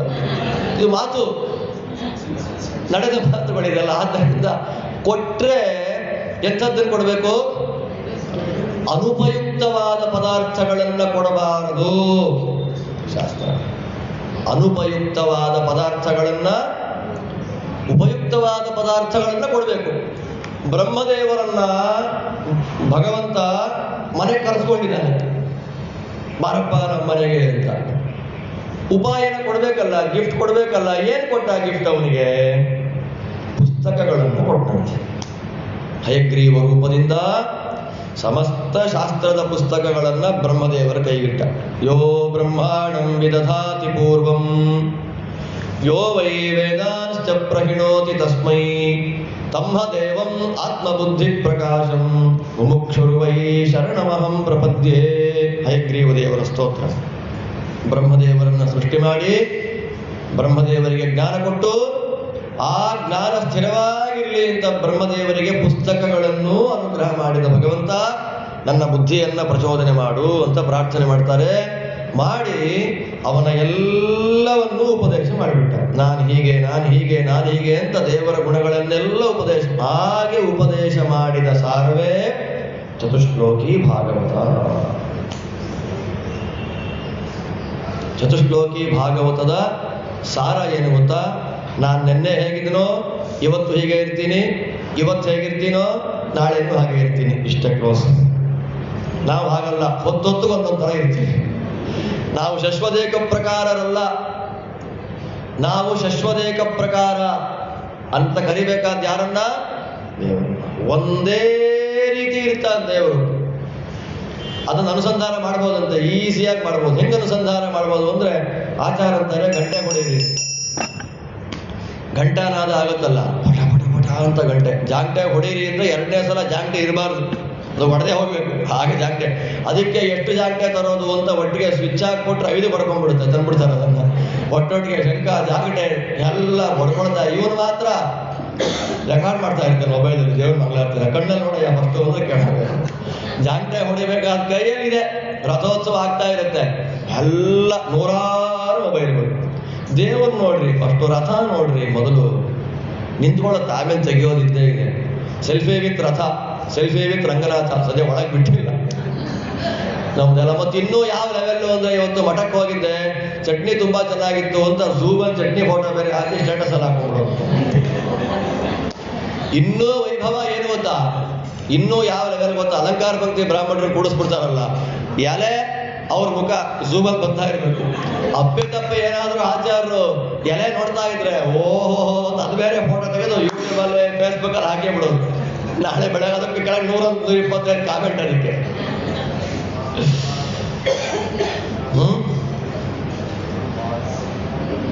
ಎಲ್ಲ ಕಾರಣಗಳಿಂದ ಚತುರ್ಮುಖ ಬ್ರಹ್ಮದೇವರು ಏನ್ ಮಾಡ್ತಾ ಇದ್ದಾರೆ? ಮನೆಗೆ ಬಂದ ಚತುರ್ಮುಖ ಬ್ರಹ್ಮದೇವರಿಗೆ ದೇವರು ಎಲ್ಲವನ್ನು ಉಪದೇಶ ಮಾಡಿ, ನಾನು ಶಾಶ್ವತ ಅಂತ ಹೇಳಿದ. ದೇವರು ಶಾಶ್ವತ, ಒಂದೇ ರೀತಿ ಇರ್ತಾನೆ ಭಗವಂತ ಅನ್ನುವ ತತ್ವವನ್ನು ನಮಗೆ ತಿಳಿಸಿಕೊಡುವಂತಹ ಪ್ರಮೇಯ ಯಾವುದು ಗೊತ್ತಾ? ಘಂಟಾನಾದ. ಘಂಟಾನಾದವನ್ನ ಏಕ ಪ್ರಕಾರವಾಗಿ ಮಾಡಬೇಕಂತ ಐತರೇಯ ಉಪನಿಷತ್ತಿನಲ್ಲಿ ಒಂದು ಮಾತು ಬರುತ್ತೆ, ಎಲ್ಲ ಶಬ್ದಗಳೂ ದೇವರನ್ನು ಹೇಳುತ್ತೆ ಅಂತ. ತಾವಾ ಏತಾಹ ಸರ್ವಾರುಚಃ ಸರ್ವೇ ವೇದಾ ಸರ್ವೇ ಘೋಷಾಃ ಏಕೈವ ವ್ಯಾಹೃತಿ ಪ್ರಾಣಯೇವ.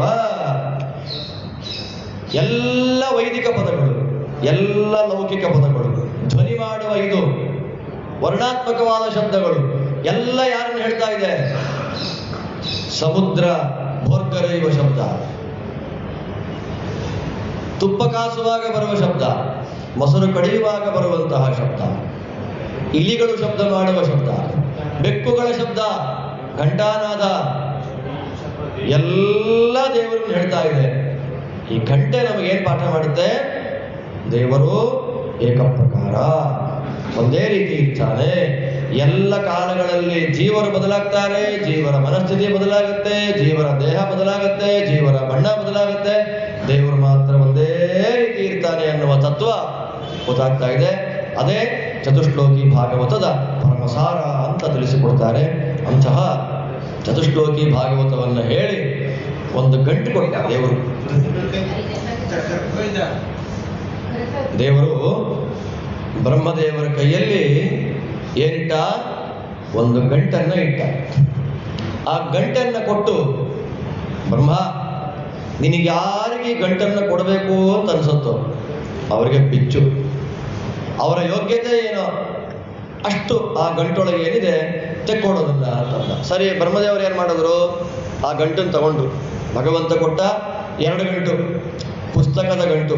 ನಾವಂತೀವಿ ಗಂಟೆ ಯಾಕೆ ಸ್ವಾಮಿ ಟ್ಯಾಪ್ ಕೊಟ್ಬಿಟ್ರೆ ಹೋಗ್ತಾರ, ಎಲ್ಲ ಅದರಲ್ಲೇ ಇರ್ತಾ ಇತ್ತಲ್ಲ. 105 ಪುಸ್ತಕ ಯಾಕೆ ನೆನ್ನೆ ಹೇಳಿದೆ, ಬಹಳ ಉಪಯೋಗವಾಗುವಂತಹ ಪದಾರ್ಥ.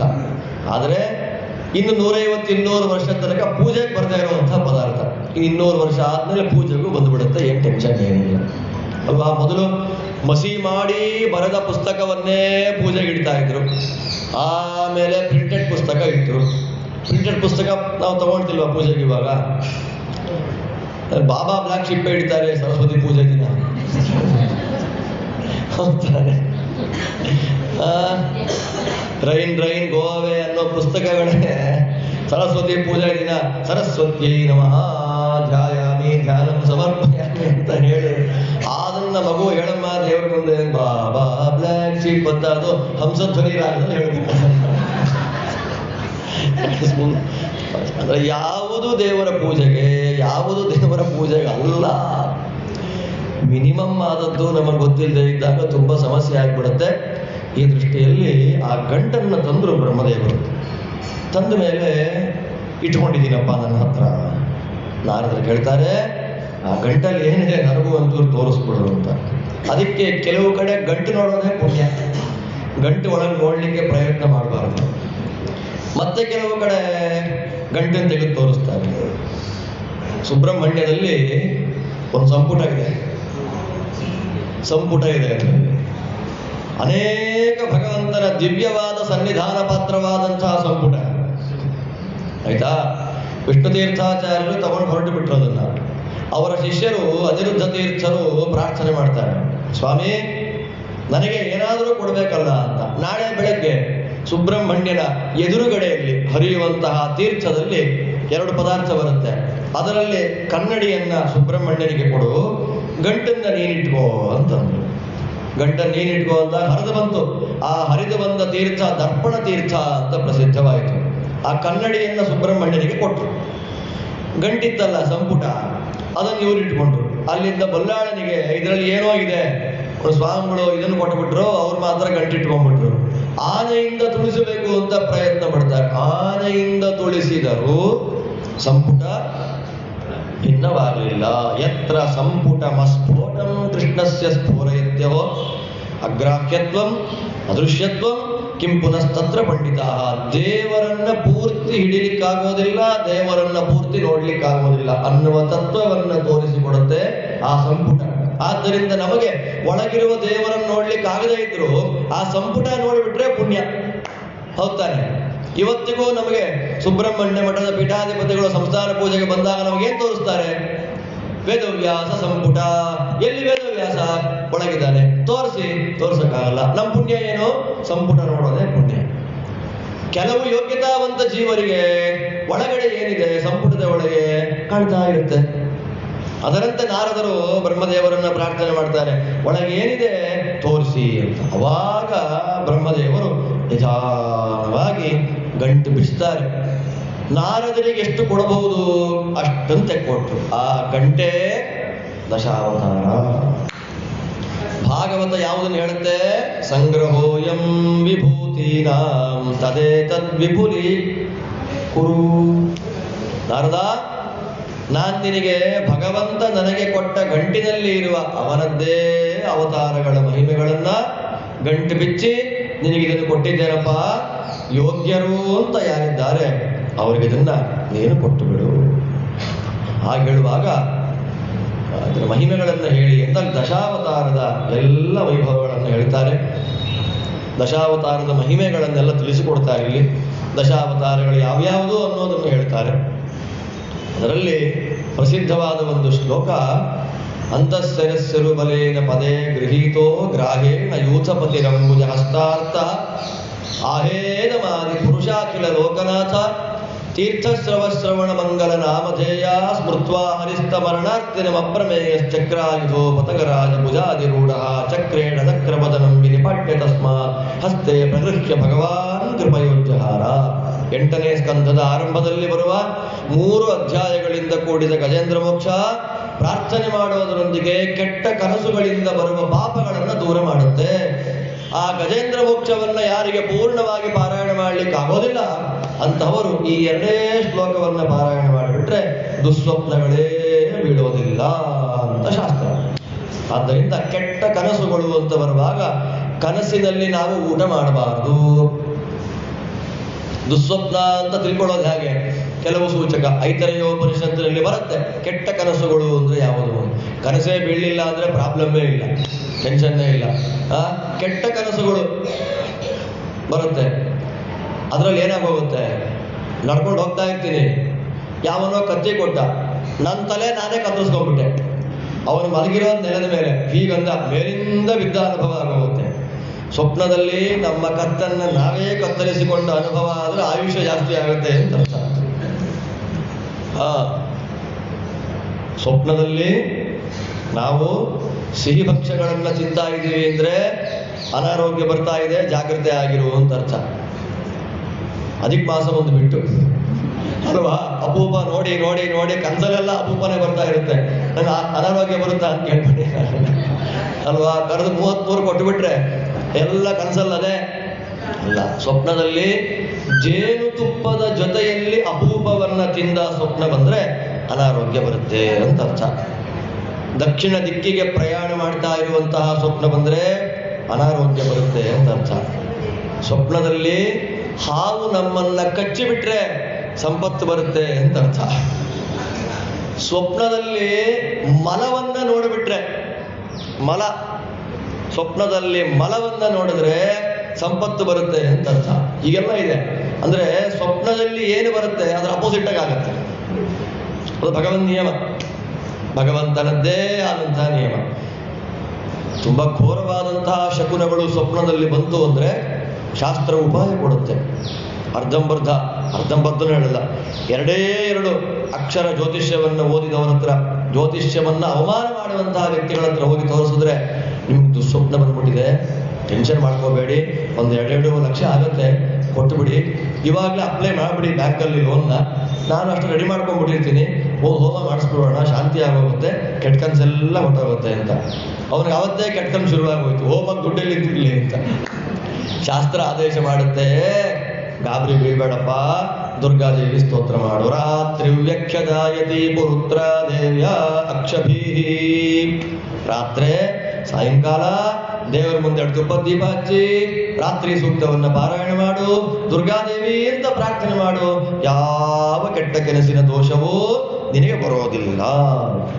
ಆದ್ದರಿಂದ ನಾವು ಅಪ್ರೋಚ್ ಯಾರನ್ನ ಮಾಡ್ತೀವಿ ಅನ್ನೋದ್ರ ಮೇಲೆ ಡಿಪೆಂಡ್ ಆಗ್ತಾ ಇರುತ್ತೆ. ನಾವು ಅಪ್ರೋಚ್ ಯಾರನ್ನ ಮಾಡ್ತೀವಿ ಅನ್ನೋದ್ರ ಮೇಲೆ ಫಲಾಫಲಗಳ ನಿರ್ಣಯವಾಗುತ್ತೆ. ಆದ್ದರಿಂದ ದುಸ್ವಪ್ನಗಳನ್ನು ದೂರ ಮಾಡುವ ಮಹಾತಾಯಿ ದುರ್ಗಾದೇವಿ, ದುಸ್ವಪ್ನಗಳಿಂದ ಬರುವ ಕೆಟ್ಟ ಫಲಗಳಿಂದ ನಮ್ಮನ್ನು ಕಾಪಾಡುವ ಮಹಾತಾಯಿ ದುರ್ಗಾದೇವಿ, ದುಸ್ವಪ್ನವೇ ಬೀಳುವಂತೆ ಮಾಡದೇ ಇರತಕ್ಕಂಥ ಸ್ತೋತ್ರ ಗಜೇಂದ್ರ ಮೋಕ್ಷ. ಆದ್ದರಿಂದ ಬೆಳಗ್ಗೆ ಎದ್ದು ಬೇಗ ಉದಯರಾಗದಲ್ಲಿ ಪ್ರಾರ್ಥನೆ ಮಾಡುವ ಮಂತ್ರ ಗಜೇಂದ್ರ ವರದ ಅಂತಾರಲ್ಲ, ಗಜೇಂದ್ರ ವರದ, ಜಾಮಿಳ ವರದ, ಮುಚುಕುಂದ ವರದ, ಧ್ರುವ ವರದ, ಪ್ರಹ್ಲಾದ ವರದ. ಎಷ್ಟು ಚೆನ್ನಾಗಿದೆ ಅದೆಲ್ಲ. ಗಜೇಂದ್ರ ವರದ ಅಂತ ಅಂದುಕೊಂಡ್ರೆ ಸಾಕು, ದುಡ್ಡು ಖರ್ಚೇ ಬೇಡ. ಸಪ್ತಮ ಶನಿಯ ಕಾಟ ನಮ್ಮ ತಲೆ ಮೇಲಿದೆ, ಶನಿಯ ಬಾಧೆ ಬರ್ತಾ ಇದೆ ಅಂದ್ರೆ ಭಗವಂತನ ಮುಂದೆ ಕೂತು ದೀಪ ಹಚ್ಚಿ ನಾರಾಯಣ ಅಂದ್ರೆ ಸಾಕು. ಸಹಸ್ರನಾಮವನ್ನ ಪಾರಾಯಣ ಮಾಡಲಿಕ್ಕೆ ಯೋಗ್ಯರಾದವರು ವಿಷ್ಣು ಸಹಸ್ರನಾಮದ ಪಾರಾಯಣವನ್ನು ಮಾಡಿಬಿಟ್ರೆ ಸಾಕು. ಯಾವ ಟೆನ್ಷನ್ ಇಲ್ಲ, ಯಾವುದೇ ರೀತಿಯಾದ ಖರ್ಚಿಲ್ಲ. ನಾನು ಅವತ್ತು ಹೇಳಿದೆ, ದೇವರಿಗೆ ನಾವು ಕೊಡಬೇಕಾದ್ದು ದುಡ್ಡಲ್ಲ, ನಾವು ದೇವರಿಗೆ ಏನು ಕೊಡಬೇಕು? ಸಮಯ. ಆದ್ದರಿಂದ ಎಲ್ಲ ಹೇಳಿದ್ರ ಅವತಾರಗಳು, ಅದರಲ್ಲಿ ಒಂದು ಅವತಾರ ಯಾವುದು? ಗಜೇಂದ್ರ ಮೋಕ್ಷದ ಈ 2 ಶ್ಲೋಕಗಳನ್ನು ಪಾರಾಯಣ ಮಾಡಿಬಿಟ್ರೆ ದುಸ್ವಪ್ನ ಶಾಂತಿ ಆಗುತ್ತೆ. ಸರಿ, ಅವತಾರಗಳನ್ನು ಹೇಳಿ ನಾರದರಿಗೆ ಆದೇಶ ಕೊಟ್ಟು, ಮರಿ ನೀನು ಹೊರಡಪ್ಪ, ಯೋಗ್ಯರು ಯಾರಿದ್ದಾರೆ ಲೋಕದಲ್ಲಿ ಅವರಿಗೆ ನೀನೇನು ಮಾಡು, ಇದನ್ನು ಹೇಳಿ ಇದನ್ನ ಗ್ರಂಥ ರೂಪದಲ್ಲಿ ವಿಸ್ತಾರ ಮಾಡಿಸು ಅಂತ ಹೇಳಿದರು. ಅವಾಗ ಪರೀಕ್ಷಿತ ಕೇಳ್ತಾನೆ, ಈ ನಾರದರು ಅದನ್ನು ಯಾರು ಹೇಳಿದ್ರು? ನಿನಗೆ ಭಾಗವತವಾಗಿ ನಿನ್ನ ಕೈಗೆ ಬಂತಲ್ಲ, ನಾರದರದನ್ನ ಬೇರೆ ಯಾರಿಗೆ ಹೇಳಿದ್ರು? ನನಗೆ ಅದನ್ನ ನೀನು ತಿಳಿಸಿಕೊಡಬೇಕು ಅಂತ ಶುಕರನ್ನ ಪ್ರಾರ್ಥನೆ ಮಾಡಿದಾಗ ಶುಕಾಚಾರ್ಯ ಹೇಳ್ತಾರೆ, ಇದು 10 ಲಕ್ಷಣಗಳಿಂದ ಕೂಡಿದ ಗ್ರಂಥ. ಬೇರೆ ಎಲ್ಲ ಪುರಾಣಗಳು ಪುರಾಣಂ ಪಂಚಲಕ್ಷಣಂ ಅಂತ 5 ಲಕ್ಷಣಗಳಿಂದ ಕೂಡಿರುತ್ತೆ. ಶ್ರೀಮದ್ ಭಾಗವತ ಮಾತ್ರ 10 ಲಕ್ಷಣಗಳಿಂದ. ಸ್ಥಾನ, ಪೋಷಣ, ಊತಿ, ಮುಕ್ತಿ, ನಿರೋಧ, ಆಶ್ರಯ, ವಂಶ, ವಂಶಾನುಚರಿತ, ಮನ್ವಂತರೇಶಾನುಕಥ ಅಂತೆಲ್ಲ 10 ಬರುತ್ತೆ. ಮೋಕ್ಷಕ್ಕೆ ಉಪಯೋಗವಾಗುವ ಸಾಧನವನ್ನ ಕೊಡುವಂತಹ ಗ್ರಂಥ ಯಾವುದು? ಅದನ್ನ ನಾರದರು ಬ್ರಹ್ಮದೇವರಲ್ಲಿ ಅನುಸಂಧಾನವನ್ನು ಪಡೆದು ಕೆಳಗಿಳಿದು ಬಂದರು. ಬ್ರಹ್ಮದೇವರು ಅನ್ನುವಾಗ ನಾವು ಬ್ರಹ್ಮದೇವರನ್ನ ಏನಂತ ಕರಿತೇವೆ? ಸಾಮಾನ್ಯವಾಗಿ ಬ್ರಹ್ಮದೇವರಿಗೆ ಏನು ಹೆಸರು? ಪಿತಾಮಹ ಅಂತ. ಸರಿ, ಪಿತಾಮಹ ಅಂತನ್ನುವ ಬ್ರಹ್ಮದೇವರು ಹೇಗಿದ್ದಾರೆ ನೋಡಕ್ಕೆ? ಮಕ್ಕಳ ತನಕ ಗಡ್ಡ ಪಾಪ, ಅದು ಎಣ್ಣೆ ಹಾಕಿ ಶಾರ್ಪ್ ಆಗಿದೆ ಆ ಗಡ್ಡ. ಆ ಕಡೆ ಈ ಕಡೆ ಗಾಳಿನೇ ಬಂದಿಲ್ಲ, ಅದು ಹಾರೇ ಇಲ್ಲ ಪಾಪ ಗಾಳಿಗಳು. ಹೋಗ್ತಾನೆ ಎಲ್ಲಿಂದ ಎಲ್ಲಿ ತನಕ ಇಳಿ ಬಂದಿದೆ ಅಂದ್ರೆ ಇಲ್ಲಿಂದ ಹೀಗೆ ಉಲ್ಟಾ ನಿಂತಿರೋ ಪರ್ವತ, ಅದು ಶಿಖರ ಕೆಳಗಿದೆ ಹಾಗಿರೋದು. ಅತ್ಯಂತ ವೃದ್ಧವಾದ ಶರೀರ, ಬಿಳಿಯಾದ ಕೂದಲುಗಳು ಎಲ್ಲ ಬ್ರಹ್ಮದೇವರು. ಅದರ ಪಿತಾಮಹ ಅನ್ನೋ ಶಬ್ದ ತಾತನ ಹೇಳುತ್ತಲ್ಲ, ತಾತ ಹೆಂಗಿರ್ತಾರೋ ಹಂಗಿರುತ್ತೆ. ಇನ್ನೂ ಗೊತ್ತಿಲ್ಲ. ಈಗ ಹಿಂದಿನ ಕಾಲದ ತಾತಗಳೆಲ್ಲರೂ ಕೂಡ 50-60 ವರ್ಷದ ತಾತನ ಫೋಟೋ ನೋಡ್ತಾ ಇದ್ರೆ ಪಾಪ ಯಾವುದೋ ಒಂದು ಪಂಚೆ ಅಂಗಿ ಹಾಕೊಂಡಿರೋರು. ಈಗಿನ ತಾತ ಸ್ವಲ್ಪ ಜೀನ್ಸ್ ಪ್ಯಾಂಟ್ ಹಾಕೊಂಡಿರೋ ತಾತನ ಫೋಟೋ ಈಗ ಸಿಗ್ತಾ ಇದೆ. ಇನ್ನು 150 ವರ್ಷದ ಹಿಂದಿನ ಫೋಟೋನ ತಾತ ಈಗ ನಿಂತಿರ್ತಾನೆ ಪೋಸಲ್ಲಿ. ಈಗ ಅಂತಾರಲ್ಲ, ಹೀಗಲ್ಲ ತಾತ ಅಂದ್ರೆ ಹಾಗಿರುವ. ಆದ್ರೆ ಕಾಲ ಬದಲಾಗ್ತಾ ಹೇಗಾಗ್ತಾ ಇದೆ ಅಂತ. ಆದ್ರೆ ಅನಾದ್ಯಂತ ಕಾಲಗಳಿಗೂ ಬದಲಾಗದ ತಾತ ಯಾವ ತಾತ ಅದು? ಇನ್ನು ಮುಂದೆ ತಾತ ಅನ್ನೋ ಫೀಲಿಂಗ್ ಅಂತಂದ್ರೆ ಮಕ್ಕಳಿಗೆ ಏನಂತ ಬರಬೇಕು ಅಂತಂದ್ರೆ, ಆಪಲ್ ಐಫೋನ್ ಇತ್ತ ಅವ್ರ ಹತ್ರ ಟ್ಯಾಬ್ ನೋಡ್ತಿದ್ರ ಮಕ್ಕಳಿಗೆ. ಹಿಂದಿನ ಕಾಲ ತಾತ ಅಂದ್ರೆ ಪಾಪ ಕುಟ್ಟಾಣಿಯಲ್ಲಿ ಅಡಿಕೆ ಕುಟ್ಕೊಂಡು ತಿಂತಾ ಇದ್ರು ಪಾಪ. ಆ ತಾತನ ನೆನಪೆಲ್ಲ ಮಾಸೇ ಹೋಗಿದೆ ಮನುಷ್ಯರಿಗೆ. ಕುಟ್ಟಾಣಿ ಅಂದ್ರೆ ಏನು ಅಂತಾನೆ ಗೊತ್ತಿಲ್ಲ. ಕಾಲ ದುರತಿಕ್ರಮ. ಚತುರ್ಮುಖ ಬ್ರಹ್ಮದೇವರು ಹೇಗಿದ್ದಾರೆ? ಪರಮ ಸುಂದರವಾದ ಆಕಾರ, ಉದಿಸುವ ಸೂರ್ಯನಂತ ಕೆಂಪಗಿದ್ದಾರೆ, 4 ತಲೆ, ಉದ್ಯದ್ದಿವಾಕರ. ಎಷ್ಟು ಚೆನ್ನಾಗಿದ್ದಾರೆ ಗೊತ್ತಾ? ಭಗವಂತನ ಬಲ ತೊಡೆಯ ಮೇಲೆ ಕೂತಿದ್ದಾರೆ ಮಹಾನುಭಾವರು. ದೇವರ ಸ್ತೋತ್ರ ಮಾಡ್ತಾ ಇದ್ದಾರೆ. ಸಿನಿಮಾ ಧಾರಾವಾಹಿಗಳಲ್ಲಿ ತೋರಿಸುವ ಬ್ರಹ್ಮದೇವರನ್ನು ನೋಡಿ ನಾನು ಈಗ ಹೇಳುವಂತಹ ಬ್ರಹ್ಮದೇವರಿಗೆ ನೀವು ಸಂಕಲನ ಮಾಡಿಕೊಂಡು ತಾತ ಅಂತ ಅನ್ಕೊಂಡ್ಬಿಡ್ಬೇಡಿ. ಅವ್ರ ಹೆಸರಿಗೆ ಮಾತ್ರ ತಾತ. ನಿತ್ಯ ನೂತನ ಚಿರ ಯುವಕ ತತ್ವಜ್ಞಾನಿ ಸರ್ವಜ್ಞ ಶಿಖಾಮಣಿ. ಅಲ್ಲಿಂದ ಬಂದರು. ಬಂದ ಮೇಲೆ ನಾರದರು ಎಲ್ಲಿ ಹೋದರು? ಸರಸ್ವತಿ ನದಿ ತೀರ, ಹಿಮಾಲಯದ ಕೊರಕಲುಗಳ ಮಧ್ಯದಲ್ಲಿ ಒಂದು ಆಶ್ರಮ, ಕಣಿವೆ. ಆ ಆಶ್ರಮಕ್ಕೆ ಏನ್ ಹೆಸರು? ಶಮ್ಯಾಪ್ರಾಸ. ಶಮ್ಯಾಪ್ರಾಸ ಅಂತ ಆಶ್ರಮಕ್ಕೆ ಹೆಸರು. ಅಲ್ಲಿ ಒಂದು ಹಣ್ಣು ಸಿಗತ್ತೆ. ಯಾವ ಹಣ್ಣು? ಬೋರೆ. ಅದನ್ನ ಬದರಿ. ಆ ಬದರಿ ಒಂದು ಮರ ಅಲ್ಲ, ಗುಂಪು ಗುಂಪಾಗಿದೆ ಬದರಿ ಮರ,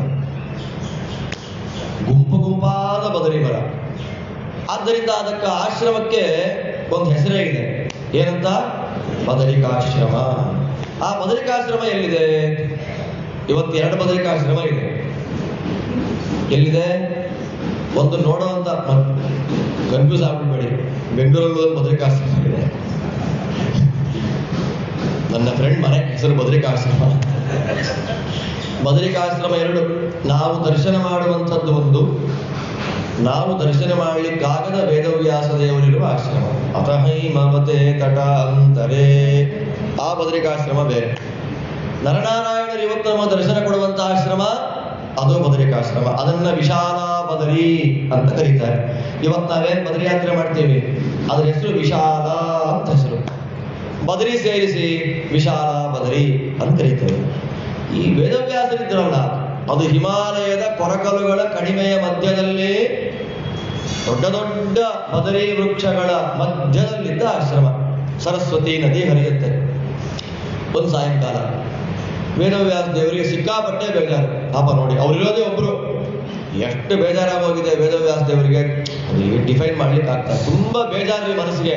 ಏನ್ ಬೇಜಾರಪ್ಪ ಹೇಳಕ್ಕಾಗಲ್ಲ, ಅಷ್ಟು ಬೇಜಾರು. ವ್ಯಾಸರಿಗೆ ಅಷ್ಟು ಬೇಜಾರಾಗಿದೆ. ಸಂಧ್ಯಾ ವಂದನೆ ಮಾಡಿದ್ರು. ಮತ್ತೆ ಹೇಳ್ತೀನಿ, ವೇದವ್ಯಾಸ ದೇವರು ಸಂಧ್ಯಾ ವಂದನೆ ಮಾಡಿದರು.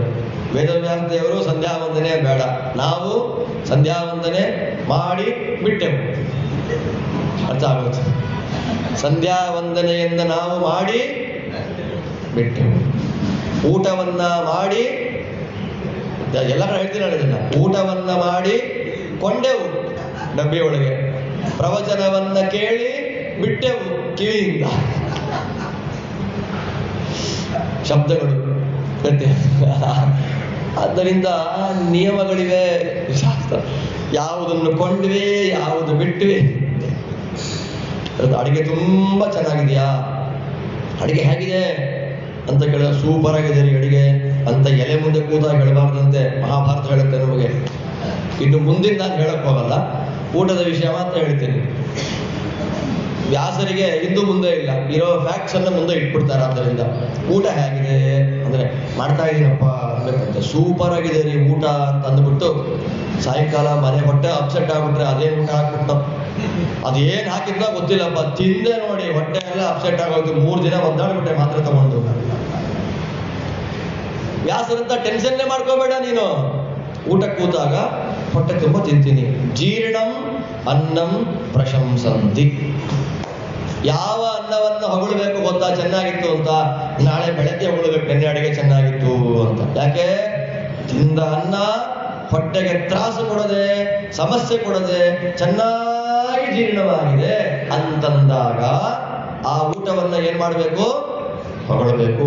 ಆ ಊಟ ಹೊಗಳುವಂತೆ ಮಾಡಬೇಕಾದ್ರೆ ಸರಿ, ನಾವು ಎಲೆ ಹಾಕೊಂಡು ಕೂತಿದ್ದೇವೆ. ಎಲೆ ಎಲ್ಲಿ ತನಕ ಇದೆ? ಎಷ್ಟು ಅಗಲ ಚಕ್ರ ಮಕ್ಕಳ ಹಾಕೊಂಡು ಕೂತಿದ್ದೇವೋ ಅಷ್ಟು ಅಗಲ ಎಲೆ ಇದೆ ಇಟ್ಕೊಳ್ಳಿ. ತಮಿಳುನಾಡಿನಲ್ಲಿ ವಿಶೇಷ ಎಲೆ ಸಿಗುತ್ತೆ, ತುಂಬಾ ಸಂತೋಷ ಆಗುತ್ತೆ. ಮತ್ತೆ ಎಲೆ ಮಾತ್ರ ಚೆನ್ನಾಗಿದೆಯಾ ಅಂತ ಕೇಳಬೇಡಿ. ಎಲೆನೂ ಚೆನ್ನಾಗಿದೆ, ಸಾರು ಚೆನ್ನಾಗಿದೆ, ಊಟವೂ ಚೆನ್ನಾಗಿದೆ, ಎಲ್ಲ ಚೆನ್ನಾಗಿದೆ. ಆದ್ದರಿಂದ ಎಲೆಯನ್ನ ಹಾಸಿ ಕೂತಾಗ ಊಟ ಅನ್ನೋದು ಯಾವುದ್ರ ಮೇಲೆ ಡಿಪೆಂಡ್ ಆಗಿದೆ? ಏನಪ್ಪ ಇವನು ವೇದವ್ಯಾಸ ದೇವರಿಂದ ಊಟಕ್ಕೆ ಬಂದ್ಬಿಟ್ನಲ್ಲ ಅನ್ಕೋಬೇಡಿ, ಮತ್ತೆ ವಾಪಸ್ ಅಲ್ಲೇ ಕರ್ಕೊಂಡ್ ಬರ್ತೀನಿ. ಊಟಕ್ಕೆ ಹೋಗ್ಲೇಬೇಕು, ವಾಪಸ್ ಕರ್ಕೊಂಡ್ ಬರೋಕ್ಕಾಗಲ್ಲ. ಅದಕ್ಕೆ ಹೋಗೋ ಮೊದಲು ಎಲೆ ಮುಂದೆ ಕೂತಾಗ ಅದರ ವೈಭವ ಏನು? ಬಡಿಸೋರ ಮೇಲೆ ಡಿಪೆಂಡ್ ಆಗಿದೆ. ಬಡಿಸಿದ ಮೇಲೆ ನಾವು ತಿಂದ್ವಿ. ನಾವು ತಿನ್ನೋ ಕಾಲಕ್ಕೆ ಪಕ್ಕದಲ್ಲಿ ಒಬ್ರು ಕೂತಿದ್ದಾರೆ, ಇಲ್ಲೊಬ್ರು ಕೂತಿದ್ದಾರೆ, ಎದುರಿಗೊಬ್ರು ಕೂತಿದ್ದಾರೆ. ಅವ್ರಿಗೆ ಇಷ್ಟು ತಿನ್ಬಿಟ್ರೆ ಹೊಟ್ಟೆ ತುಂಬ ಹೋಗುತ್ತೆ, ನಂಗೆ ಸಾಕಾಗ್ತಾ ಇಲ್ಲ. ನನಗೆ ಇಷ್ಟವಾದ ಸ್ವೀಟ್ ಬಂತು ತಂದ್ರು, ಇವರು ಬೇಡ ಅಂತಂದ್ರು. ಎದುರು ಕೂತವರು ಬೇಡ ಅಂದ್ರು, ಪಕ್ಕದಲ್ಲಿ ಕೂತವರು ಬೇಡ ಅಂದ್ರು. ನನಗೆ ಬೇಕು. ಏನ್ ಮಾಡ್ಬೇಕು ಇವಾಗ? ಸ್ಕಿಪ್ ಮಾಡಕ್ ಇಷ್ಟ ಇಲ್ಲ, ಕೈ ಕೇಳಕ್ ಇಷ್ಟ ಇಲ್ಲ, ಎಲೆಲೇ ತಿನ್ಬೇಕು ಅಂತ ಆಸೆ.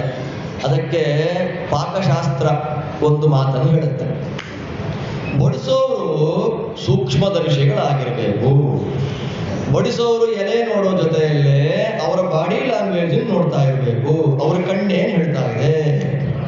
ಎಷ್ಟು ಚೆನ್ನಾಗಿ ಭಾರತೀಯ ಧರ್ಮಶಾಸ್ತ್ರ, ಭಾರತೀಯ ಶಾಸ್ತ್ರ ಎಷ್ಟು ಅದ್ಭುತ ಗೊತ್ತಾ? ಬರೀ ಶುಷ್ಕ ವೇದಾಂತವನ್ನು ಹೇಳೋದಲ್ಲ ನಮ್ಮ ಧರ್ಮಶಾಸ್ತ್ರ. ಅದನ್ನ ಹೇಗೆ ಕನ್ವೆ ಮಾಡ್ತಾರೆ, ಅದನ್ನ ಪ್ರೆಸೆಂಟ್ ಹೇಗೆ ಮಾಡ್ತಾರೆ ಅನ್ನೋದ್ರ ಮೇಲೆ ಧರ್ಮಶ್ರದ್ಧೆ. ಎಲ್ಲದಕ್ಕೂ ನಿಯಮ ಇದೆ ನಮ್ಮಲ್ಲಿ.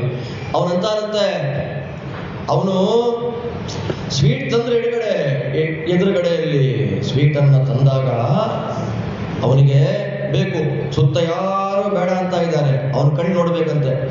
ಅಂತಾನಷ್ಟೇ ಒಂದ್ಸಲ ಹಾಕ್ಬಿಡು ಅಂತ ಹೊಟ್ಟೋಗ್ ಮುಂದಕ್ಕೆ. ಹೂ ದೇಯಂ, ಇನ್ನೂ ಚೆನ್ನಾಗಿತ್ತು ಸ್ವೀಟು.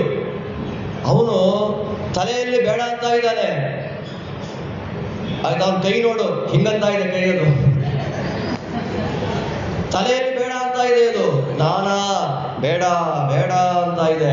ಕೈ ಏನಾಗಿದೆ? ಎಲೆಗೆ ಬಡಿಸೋದಕ್ಕೆ ಅನುಕೂಲವಾಗಿ ಕೊಟ್ಟಿದೆ. ನಾನಾ ದೇಯಂ.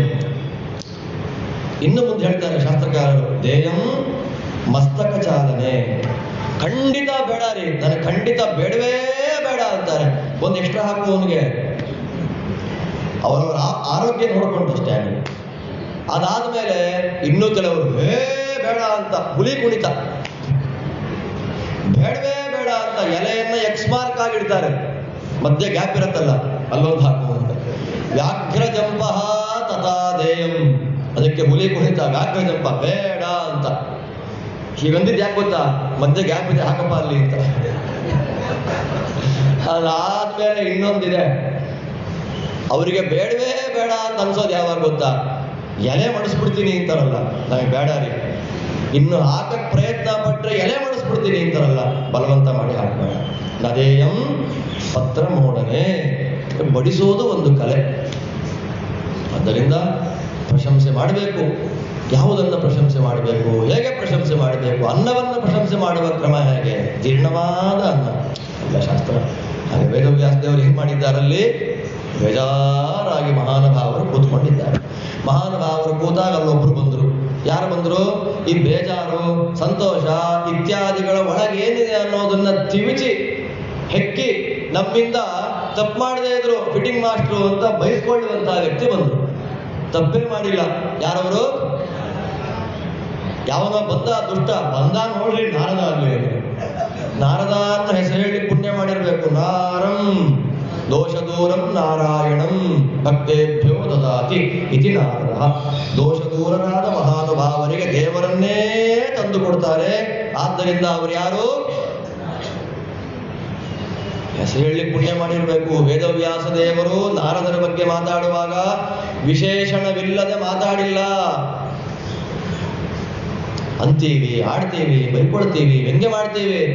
ಬಂದ್ರು ವೇದವ್ಯಾಸರು ಎದ್ದು ಕೂತ್ರು, ಆಸನ ಕೊಟ್ಟರು, ಕೊಟ್ಟ ಮೇಲೆ ಮಾತಾಡ್ತಾರೆ.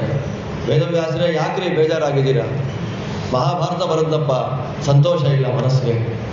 ವೇದಗಳನ್ನು ವಿಭಾಗ ಮಾಡಿದೆ, ಮನಸ್ಸಿಗೆ ಯಾಕೋ ನಂಗೆ ಸಂತೋಷ ಆಗ್ತಾ ಇಲ್ಲ. ಬ್ರಹ್ಮಸೂತ್ರಗಳನ್ನು ಬರದೆ, ಸಂತೋಷ ಇಲ್ಲ ಮನಸ್ಸಿಗೆ. ಏನ್ ಮಾಡ್ಬೇಕು ನಾನೀಗ ಅಂದಾಗ ನಾರದರಂತಾರೆ, ನೀವು ದೇವರ ಮಹಿಮೆಯನ್ನ ಚೆನ್ನಾಗಿ ವ್ಯಾಖ್ಯಾನ ಮಾಡಿ.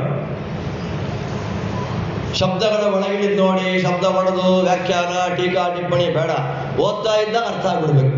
ಆ ತರ ದೇವರ ಮಹಿಮೆಯನ್ನ ಈಸಿಯೆಸ್ಟ್ ಮೆಥಡ್ ಅಲ್ಲಿ ಕನ್ವೆ ಮಾಡಲಿಕ್ಕೆ ಪ್ರಯತ್ನ ಮಾಡ್ರಿ.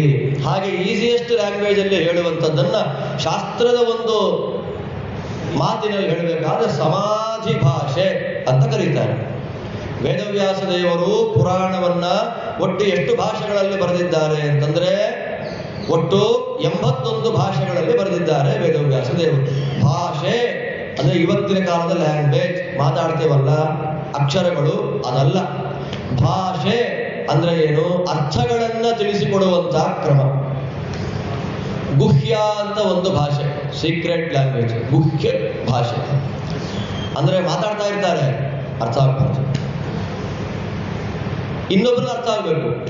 ಅದಕ್ಕೊಂದು ಉದಾಹರಣೆ, ಉತ್ತರ ಗೋಗ್ರಹಣ ಅಂತ ಒಂದು ಕಡೆ ಆಯಿತು.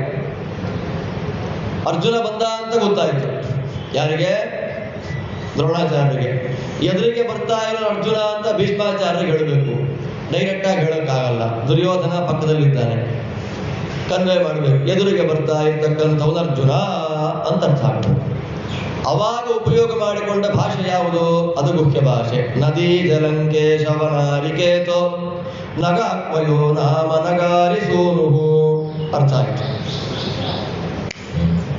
ನಗಾರಿಸೂನು ಏನ್ ನಗಾರಿ ಮಗನ? ನದೀಜ, ನದಿಯ ಮಗನೇ ಭೀಷ್ಮ. ಎದುರಿಗೆ ಬರ್ತಾ ಇರೋನು ಯಾರು ಗೊತ್ತೇನಪ್ಪ? ಲಂಕೇಶ ವನಾರಿಕೇತು, ರಾವಣನ ಉದ್ಯಾನವನವನ್ನ ನಾಶ ಮಾಡಿದ ಹನುಮಂತನನ್ನೇ ತನ್ನ ಧ್ವಜದಲ್ಲಿ ಇಟ್ಟುಕೊಂಡವನು. ಅವನ ಹೆಸರೇನು? ನಗಾಕ್ವಯ, ಮರದ ಹೆಸರು, ಉದ್ದ ಬೆಳೆಯುವ ಮರ, ಅರ್ಜುನ ವೃಕ್ಷ. ಯಾರ ಮಗ ಇವನು? ನಗಾರಿಸೂನು, ನಗಾರಿಯ ಮಗ. ನಗ ಅಂದ್ರೆ ಪರ್ವತ, ಪರ್ವತಗಳಿಗೆ ರೆಕ್ಕೆ ಇದ್ದಾಗ ಅದನ್ನ ಕತ್ತರಿಸಿದ ಇಂದ್ರದೇವರ ಮಗ. ಅರ್ಜುನ ಅಂತ ಹೇಳಬೇಕಾದ್ರೆ ಗುಹ್ಯ ಭಾಷೆಯಲ್ಲಿ ಲಂಕೇಶವನಾರಿಕೇತು ನಗಾಕ್ಮಯ ನಗಾರಿಸೂನು. ಯಾರಿಗೆ ಅರ್ಥ ಆಗಬೇಕು? ಈ ರೀತಿಯಾದ ವ್ಯಾಖ್ಯಾನಗಳನ್ನ, ಶ್ಲೋಕಗಳನ್ನ, ಅರ್ಥಗಳನ್ನ ಹೇಳ್ತಾರೆ ವೇದವ್ಯಾಸ ದೇವರು. ಅದು ಯಾವ ಭಾಷೆ? ಅದು ಗುಹ್ಯ ಭಾಷೆ. ಇನ್ನೊಂದಿದೆ ದರ್ಶನ ಭಾಷೆ ಅಂತ. ಕಣ್ಣಿಗೆ ಪ್ರತ್ಯಕ್ಷವಾಗಿ ಕಂಡರೂ ಮುಂದೇನು ಪ್ರಮಾಣಿಸಿ ನೋಡು ಅಲ್ವಾ? ಕಣ್ಣಿಗೆ ಕಂಡಿದ್ದೆಲ್ಲ ಸತ್ಯವಲ್ಲ. ಆ ರೀತಿಯಾದ ಕಥೆ ಬರೆದು ಬಿಡ್ತಾರೆ ವೇದವ್ಯಾಸ ದೇವರು. ಆ ಭಾಷೆಯನ್ನೇನ್ ಕರೀತಾರೆ? ದರ್ಶನ ಅಂತ ಕರೀತಾರೆ. ಇನ್ನೊಂದಿದೆ ಸಮಾಧಿ ಭಾಷೆ. ಇದ್ದದ್ದನ್ನ ಮಧ್ಯ ಯಾವ ಫಿಲ್ಟರ್ ಇಲ್ದ ಹಾಗೆ ಡೈರೆಕ್ಟ್ ಆಗಿ ಹೇಳೋದು. ಡೈರೆಕ್ಟ್ ಆಗಿ ಕನ್ವೆ ಮಾಡೋದನ್ನ ಸಮಾಧಿ ಭಾಷೆ, ಗುಹ್ಯವಾಗಿ ತೋರಿಸಿಕೊಡುವುದು ದರ್ಶನ, ಅರ್ಥವೇ ಆಗದೇ ಇರುವಂತೆ ಮಾತಾಡುವುದು ಗುಹ್ಯ. ಮೂರು ಪ್ರಧಾನವಾದದ್ದು. 3 ಮಾಡ್ರಿ 9 ಆಯ್ತು, 9 ಮಾಡ್ರಿ 27 ಆಯ್ತು, 27 ಮಾಡ್ರಿ 81 ಆಯ್ತು. ಈ ರೀತಿಯಲ್ಲಿ ಕಥೆಗಳನ್ನು ಹೇಳ್ತಾರೆ ವೇದವ್ಯಾಸ ದೇವರು. ಯಾರನ್ನೋ ಹೇಳಬೇಕಾದ್ರೆ ಇನ್ಯಾರನ್ನೋ ಒಬ್ಬರು ಹೇಳ್ಬಿಡ್ತಾರೆ, ವ್ಯತ್ಯಾಸ ಮಾಡ್ತಾರೆ. ಮೊದಲು ಹೇಳಬೇಕಾದ ಕಥೆನ ಕೊನೆಗೆ ಹೇಳ್ಬಿಡ್ತಾರೆ. ಎತ್ತು ಉಚ್ಚೆ ಹುಯ್ದಾಗೆ ಬರೋ ಅಂತ ಹೇಳ್ಬಿಡ್ತಾರೆ ಒಂದೇ ಕಡೆ. ಇನ್ನೊಂದ್ಸಲ ಹಸುಗಳು ಗೋಮಾಳದಲ್ಲಿ ಹುಲ್ಲು ತಿಂದ ಹಾಗೆ, ಒಂದ್ಸಲ ಇಲ್ಲಿ ತಿನ್ನತ್ತೆ ಹುಲ್ಲು, ಇನ್ನೊಂದ್ಸಲ ಆ ಮೂಲೆಗೆ ಹೋಗಿರುತ್ತೆ ನಡೀತಾ, ಇನ್ನೊಂದ್ಸಲ ಅಲ್ಲಿ ಹೋಗಿರುತ್ತೆ. ಹಾಗೆ ಇಲ್ಲಿ ಸ್ವಲ್ಪ ಕಥೆ ಹೇಳ್ತಾರೆ, ಅಲ್ಲಿ ಹೋಗ್ತಾರೆ, ಅಲ್ಲಿ ಹೋಗ್ಬಿಡ್ತಾರೆ. ಹೇಳ್ತಾರೆ ಆ ಕಥೆ 81 ಭಾಷೆ. ಸ್ವಾಮಿ ಜನಕ್ಕೆ ಅರ್ಥ ಆಗೋ ಥರ ಕನ್ಫ್ಯೂಸ್ ಮಾಡಿದೆ, ಕಥೆ ಹೇಳ್ಬಿಟ್ರೆ ಸಾಕಲ್ಲ. ದೇವರ ಕಥೆ ಹೇಳಿಬಿಟ್ರೆ ಅಷ್ಟು ಪುಣ್ಯ ಇದೆಯೇನಪ್ಪ ನಾರದ? ಭಗವಂತನ ಮಹಿಮೆಗೆ ಅಷ್ಟು ಮಹತ್ವ ಇದೆಯಾ? ನಾನೇ ಸಾಕ್ಷಿ ಸ್ವಾಮಿ. ಉಪಬರ್ಹಣ ಅಂತ ಒಬ್ಬ ಗಂಧರ್ವನಾಗಿದ್ದೆ ನಾನು. ನಾರದರಂತಾರೆ, ನನ್ನ ಹೆಸರೇನು? ಉಪಬರ್ಹಣ. ಒಳ್ಳೆ ಸಂಗೀತ, ಒಳ್ಳೆ ಕಂಠ. ಆದ್ದರಿಂದ ಇವತ್ತಿಗೂ ಸಂಗೀತ ಶಾಸ್ತ್ರ ಅಂತ ಅನ್ನಿಸ್ಕೊಳ್ಬೇಕಾದ್ರೆ ಯಾರು ಬರೆದ ಸಂಗೀತ ಶಾಸ್ತ್ರವನ್ನು ಅಧ್ಯಯನ ಮಾಡಬೇಕು ನಾವು? ನಾರದರು. ನಾರದೀಯ ಶಿಕ್ಷಾ. ನಾರದರು ಬರೆದ ಸಂಗೀತ ಶಾಸ್ತ್ರ ನಮ್ಮ ಹತ್ರ ಇದೆ. ಸಂಗೀತ ಅಂದ್ರೆ ನಾರದರು. ಸಂಗೀತ ಅಂದ್ರೇನು? ನಮ್ಮ ಕೇಳೋದು ನಾವು. ಸಂಗೀತ ಅಂದ್ರೆ ಏನು? ಸುಮ್ಮನೆ ಹೇಳ್ತೀನಿ. ತ ಸಂಗೀತದಲ್ಲಿ ಸಂಗೀತ ತೆಗೆದುಬಿಡಿ. ತ ತ ಅಂದ್ರೇನು? ತತಿ ವಿಸ್ತಾರೆ ಅಂತ ಸುಮ್ಮನೆ ಹೇಳ್ತಾ ಇರೋದು. ಏ ಅರ್ಥವೂ ಇಲ್ಲ, ಪದವಿಲ್ಲ. ನಮ್ದೆಲ್ಲ ಹರಟೆ ಇದೆಯಲ್ಲ, ಅದು ತ. ತ ಅದು ಮೂರ್ಖಾಸಿ ಪ್ರಯೋಜನ ಇಲ್ಲ. ಹೇಳೋರ್ಗೂ ಪ್ರಯೋಜನ ಇಲ್ಲ, ಕೇಳೋರ್ಗೂ ಪ್ರಯೋಜನ. ಏನಪ್ಪ ಗೋಳಿ ಒಂದು ಅಂತ, ಅದು ತ. ಅದಕ್ಕಿಂತ ಮೇಲೆ ಬಂದ್ರೆ ಗೀತ. ಅಕ್ಷರಗಳು, ಛಂದಸ್ಸುಗಳು, ಇದಕ್ಕನುಗುಣವಾಗಿ ನಿಬಂಧನೆ ಮಾಡಿದ್ದು ಸ್ತೋತ್ರಗಳು, ಶ್ಲೋಕಗಳು, ಹಾಡುಗಳು, ಅದೆಲ್ಲ ಏನಾಗುತ್ತೆ? ಗೀತ. ಅದಕ್ಕೆ ಸೇರಿಸ್ಬಿಡಿ. ರಾಗ, ತಾಳ, ಲಯ ಮೂರೂ ಸೇರಿಸ್ರಿ. ಏನಾಗತ್ತದು? ಸಂಗೀತ. ಅಂತ ಸಂಗೀತದಲ್ಲಿ ಏನಿದೆ? ಏಳಿದೆ. ಇದು ನಾರದರೇ ಮಾಡಿದ ಪಾಠ. ಸಂಗೀತದಲ್ಲಿ ಏನಿದೆ? ಏಳಿದೆ. ಏಳು ಅಂದ್ರೆ ಯಾವುದು? ಸಪ್ತಸ್ವರಗಳು. ಸಪ್ತಸ್ವರಗಳು ಅಂದ್ರೆ ಯಾವುದು? ಸರಿಗಮ ಪದ ನಿಸ ಅಂದ್ಬಿಡ್ತೀವಿ ನಾವು. ಹೇಳೋದಲ್ಲ, ಒಳ್ಳೆ ಕಚೇರಿ ಆಗ್ತಾ ಇದ್ರೆ ಅವ್ರು ಜಂಪೇಲಿ ಹೇಳ್ತಾ ಇದ್ರೆ ನಾವು ಆದಿ ಠಂಗ್ ಠಂಗ್ ಠಂಗ್ ಠಂಗ್ ಅಂತ ಅಲ್ವಾ? ಆ ಸಂಗೀತ ಶಾಸ್ತ್ರ ಪ್ರಯೋಜನಕ್ಕಿಲ್ಲ. ತಲೆ ಅಲ್ಲಾಡಿಸ್ಬಿಟ್ರೂ ಪರವಾಗಿಲ್ಲ, ತಾಳ ಮಾತ್ರ ತಟ್ಟಕ್ಕೆ ಹೋಗ್ಬಾರ್ದು. ತಾಳ ಗೊತ್ತಿದ್ರೆ ತಟ್ಟಬೇಕು. ಸಪ್ತಸ್ವರಗಳಿಗೆ ಶಾಸ್ತ್ರೀಯವಾದಂತಹ ಹೆಸರುಗಳು: ಷಡ್ಜ, ಋಷಭ, ಗಾಂಧಾರ, ಮಧ್ಯಮ, ಪಂಚಮ, ದೈವತ, ನಿಷಾದ ಅಥವಾ ನಿಷದ. ಸಪ್ತಸ್ವರಗಳು. ಅದರ ಮೇಲೆ ಸಂಗೀತ ಹಾಡ್ತಾರೆ. ನೀವು ಯಾವ ಗ್ರಾಮದಲ್ಲಿ ಹಾಡ್ತೀರಿ ಕೇಳಬೇಕು. ಅದನ್ನೇ ಶ್ರುತಿ. ನಿಮ್ದು ಯಾವ ಗ್ರಾಮ? ಸಪ್ತಸ್ವರಗಳಲ್ಲಿ ಯಾವ ಗ್ರಾಮ? ಷಡ್ಜ ಗ್ರಾಮವ, ಮಧ್ಯಮ ಗ್ರಾಮವ, ಗಾಂಧಾರ ಗ್ರಾಮವ? ಅದನ್ನು ನೋಡಿ, ಸಾಮಾನ್ಯವಾಗಿ ಗಾಂಧಾರ ಗ್ರಾಮ ದೇವತೆಗಳಿಗೆ ಸಂಬಂಧಪಟ್ಟದ್ದು ಅಂತ ಹೇಳ್ತಾರೆ. ಆ ಗಾಂಧಾರ ಗ್ರಾಮದ ಸ್ವಲ್ಪ ಭಾಗವನ್ನು ಮಾತ್ರ ಇಲ್ಲಿ ಹೇಳುವಂತಹ ಪ್ರಯತ್ನ ಶಾಸ್ತ್ರೀಯವಾಗಿ. 3 ಗ್ರಾಮಗಳು. ಅದನ್ನ ಎಷ್ಟು ತರ ಹೇಳೋದು? ಮೂರ್ಛನೆಗಳು ಅಂತ ಕರೀತಾರೆ. ಇದು ನಾರದರ ಮಾತು ಹೇಳ್ತಿರೋದು ನಾನು. ಮೂರ್ಛನೆಗಳು ಎಷ್ಟಿದೆ? 21 ಮೂರ್ಛನ.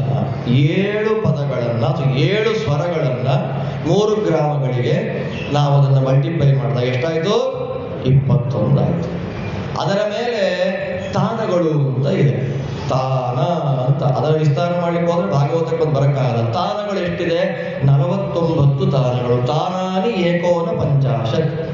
ಇಷ್ಟು ಆ ಹಾಡಿಗೆ ಅನುಗುಣವಾಗಿ ಶಾಸ್ತ್ರೀಯವಾಗಿ ಯೋಗ್ಯವಾಗಿದ್ರೆ ಅದನ್ನ ಸಂಗೀತ ಅಂತ ಕರೀಬಹುದು. ಸಪ್ತಸ್ವರಾ ತ್ರಯೋಗ್ರಾಮಾ 21 ಮೂರ್ಛನಾ ತಾನಾನೇಕೋನ ಪಂಚಾಶತ್ ಏತದ್ಗಾನಸ್ಯ ಲಕ್ಷಣಂ. ಶಾಸ್ತ್ರಗ್ರಂಥವನ್ನು ಬರೆದುಕೊಟ್ಟ ಮಹಾನುಭಾವರು ಸಂಗೀತವನ್ನ ಹ್ಯಾಗೆ ಹೇಳ್ತಾ ಇದ್ರು? ನನ್ನಂತ ಸಂಗೀತಗಾರ ಇನ್ನೊಬ್ಬ ಇಲ್ಲ ಅಂತ ಅಹಂಕಾರ ಬಂತು. ಸಮಸ್ಯೆ ಆಗಿದ್ದರು. ಶಾಪ ಬಂತು. ಹಾಳಾಗೋದು. ದಾಸಿಯ ಮಗನಾಗಿ ಹುಟ್ಟುಬಿಟ್ರು. ದಾಸಿಯ ಮಗನಾಗಿ ಹುಟ್ಟುಬಿಟ್ರು. 4 ಮನೆ ಕಸಮುಸರೆಗಳನ್ನ ತಿಕ್ಕಿ ಜೀವನ ಮಾಡುವ ಆ ಹೆಣ್ಣು ಮಗನಾಗಿ ಬಂದರು. ಅದೇ ಕೆಲಸ ಇದ್ದಾಗ ಮನೆಯಲ್ಲಿ ಅಮ್ಮ ತಂದುಕೊಟ್ಟ ಅನ್ನ ಊಟ ಮಾಡ್ತಾ ಇದ್ದಾರೆ. ಚಾತುರ್ಮಾಸ್ಯ ಬಂತು. 4 ತಿಂಗಳು ಸನ್ಯಾಸಿಗಳು ಹಲವು ಜನ ಚಾತುರ್ಮಾಸ್ಯ ಕೂಡಬೇಕು ಅಂತ ಇವ್ರ ಮನೆಗೆ ಬರ್ತಾರೆ. ಇವ್ರು ಊರಿಗೆ ಬರ್ತಾರೆ. ಊರಿಗೆ ಬಂದಾಗ ಸನ್ಯಾಸಿಗಳ ಚಾತುರ್ಮಾಸ್ಯದ ಸೇವೆಯನ್ನ ಮಾಡಿ ಮಾಡಿ ಮಾಡಿ ಮಾಡಿ ಅವರು ಉಪದೇಶವನ್ನ ಕೇಳಿ ಕೇಳಿ ಕೇಳಿ ವೈರಾಗ್ಯ ಬಂದ್ಬಿಡ್ತು. ಮಂತ್ರೋಪದೇಶವನ್ನ ಮಾಡ್ತಾರೆ. ಮಂತ್ರೋಪದೇಶ ಆದ್ಮೇಲೆ ಅವರಮ್ಮನ ದೇಹತ್ಯಾಗ ಆಯಿತು. ದೇಹತ್ಯಾಗ ಆದ್ಮೇಲೆ ಆ ಮಂತ್ರದ ಚಿಂತನೆಯನ್ನ ಮಾಡ್ತಾ ಓಡಿ ಹೋದಾಗ ಭಗವಂತನ ದರ್ಶನ ಸಾಕ್ಷಾತ್ಕಾರ ಆಯಿತು. ಒಂದು ಮಿಂಚು ಎಷ್ಟು ಹೊತ್ತು ಬರುತ್ತೆ ಅಷ್ಟು ಹೊತ್ತು ಭಗವಂತನ ದರ್ಶನ ಆಯ್ತು ಅವರಿಗೆ. ನಮಗೆ